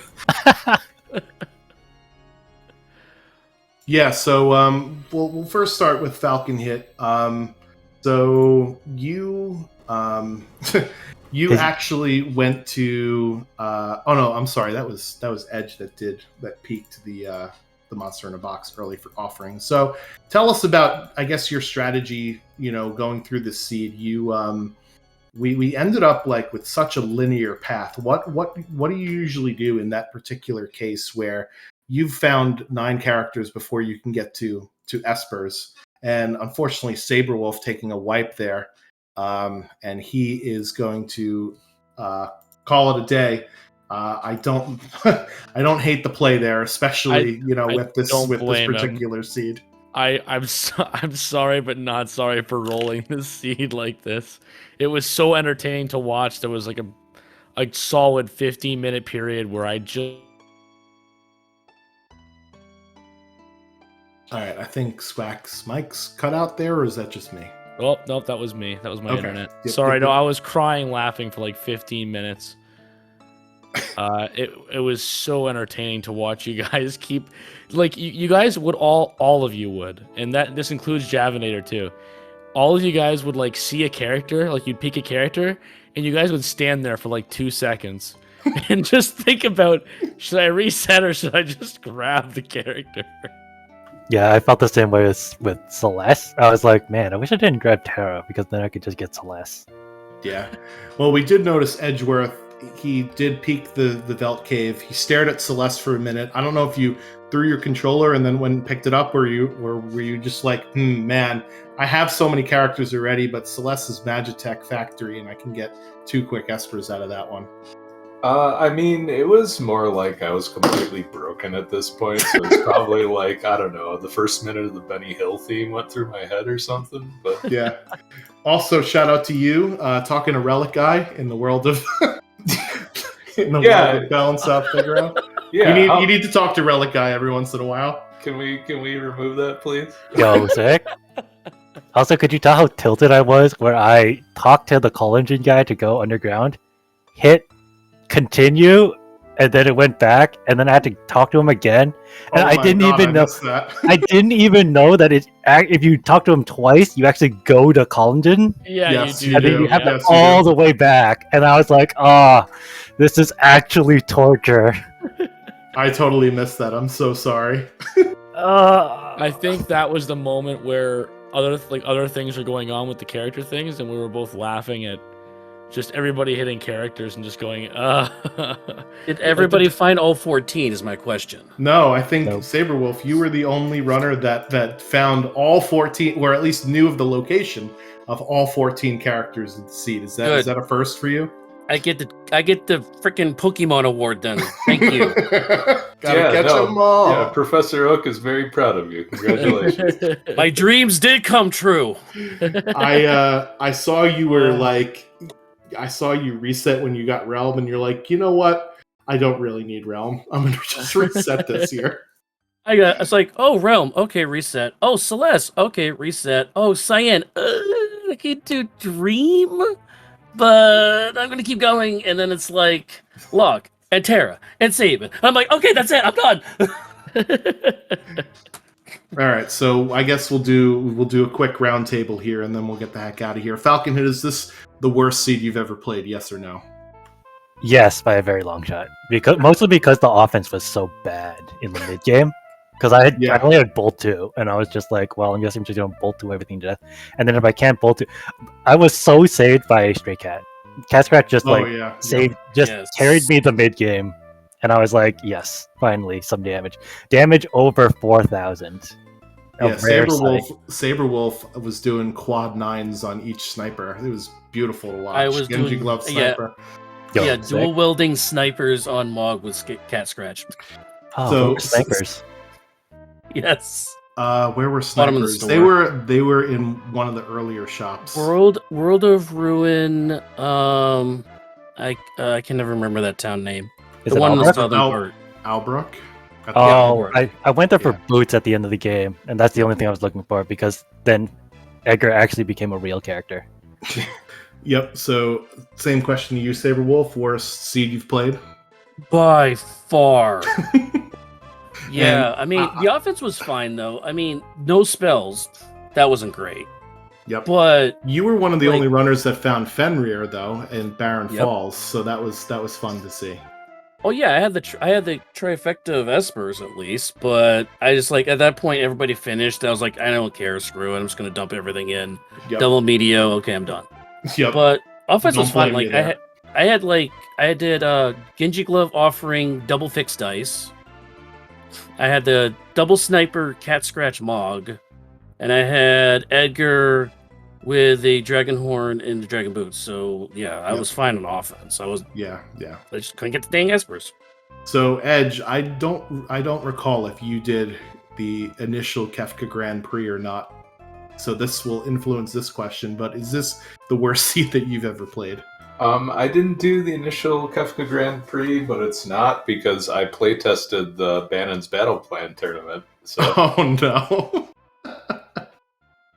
Because I know that Kefka Grand Prix, I think there's an infamous, I think it's week 6, is like one of the most infamous seeds in existence. It was one of those, I think it's very similar to this one, where it's a Kefka and Arsh gated seed and the boss is Poltergeist. And you're kind of like, well, I guess I'm screwed here because you have to 1v1 Poltergeist. This is great. I think it was like Gao Umaro start. And Yeah, it yeah. was, all you could do was kill, at least for the Bannon's Battle Plan seed, it was all you could do was kill Lobos because they were like 20 levels higher than you. Oh, that's right. Yeah. Yeah, that seed was the worst. This was bad enough for me to think, I'm just gonna stop going fast and just try to finish this. And the characters we started with, I was like, what is this? I was like, Like oh, it's immediately, you knew it was gonna be bad. one of these seeds. Yep. One of the I'm both embarrassed and proud of the seed that I have rolled for you guys. Okay, you're not allowed to roll any more seeds. Yeah, you're Holy done. cow. You're absolutely done. I am Go never to the clicking jail. on any of your Seedbot links ever again. So yeah, this has been Seed Last Location. Falcon, hit any final thoughts before we wrap up here? We'll go one by one. I wish I found fixed dice because that would have made the seed much faster. Well, I found 3 of those. Yeah, one of them was the middle check in Floating Continent. I don't know where the other 2 were. One I of them don't was in the remember was. wasn't the one of them in the basement of Oh, there's one in the basement. Ah, I skipped that. I was like, oh, I found like 2 thunder shields, and I was like, oh, this is good enough. I'm just gonna go. Yeah, He yeah. said carrying Bolt 2 for the entire game. Exactly. Yeah. No wonder why you thought the offense wasn't great in the Seed. Yeah, I had the most useless off-ring Genji glove sitting in my inventory, and I was like, man, wish I could use this. Everybody else was using it but you. Yep. Edgeworth, any final thoughts before we get out of here on the Seed, or any interesting thing from your run that you wanted to point out? Oh no, just thanks to you two for doing the comms. Always appreciated. Yep. No Anytime. doubt. Saberwolf, last and final thoughts on Seed Last Location. I have the last final thoughts as the last place person. Copy that. So yeah, this is just for those of you out there who are watching this. This is not how all the races go No, absolutely on these checks not. and everything. This is by far the most trolliest variation of this randomizer that I've seen. It felt like a plan, And- though. It honestly did. Yeah, but I'm glad it was entertaining for you all.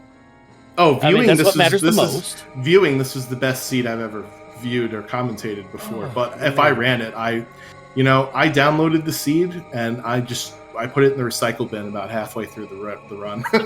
Yeah. But no, thank you. But SpeedGaming, thank you for having us. We appreciate it. All right, Squack, any other final thoughts before we get out of here? I just hope that everybody still invites me to their birthday parties and I'm allowed to pull seeds and we can play still sometime. Also, I would like to just reiterate what Saberwolf said. After viewing this, any seed that you roll will not be as bad as this, so you got nowhere to go but up. Sounds like a challenge. Yeah, you have not seen how bad the draft can get rather quickly. So yeah, thank you to Squack for stepping in and helping commentate. Thank you to our runners. Make sure that you go drop them a follow. Also appreciate SpeedGaming for allowing us to be here on a weekly basis. We will be back next Wednesday, 8 p.m. Eastern Time for another race. And until then, I've been Schwantz for me at Schwantson's Squack Show. We will catch you on the next one. Thanks a lot. Bye-bye, everybody. Take care.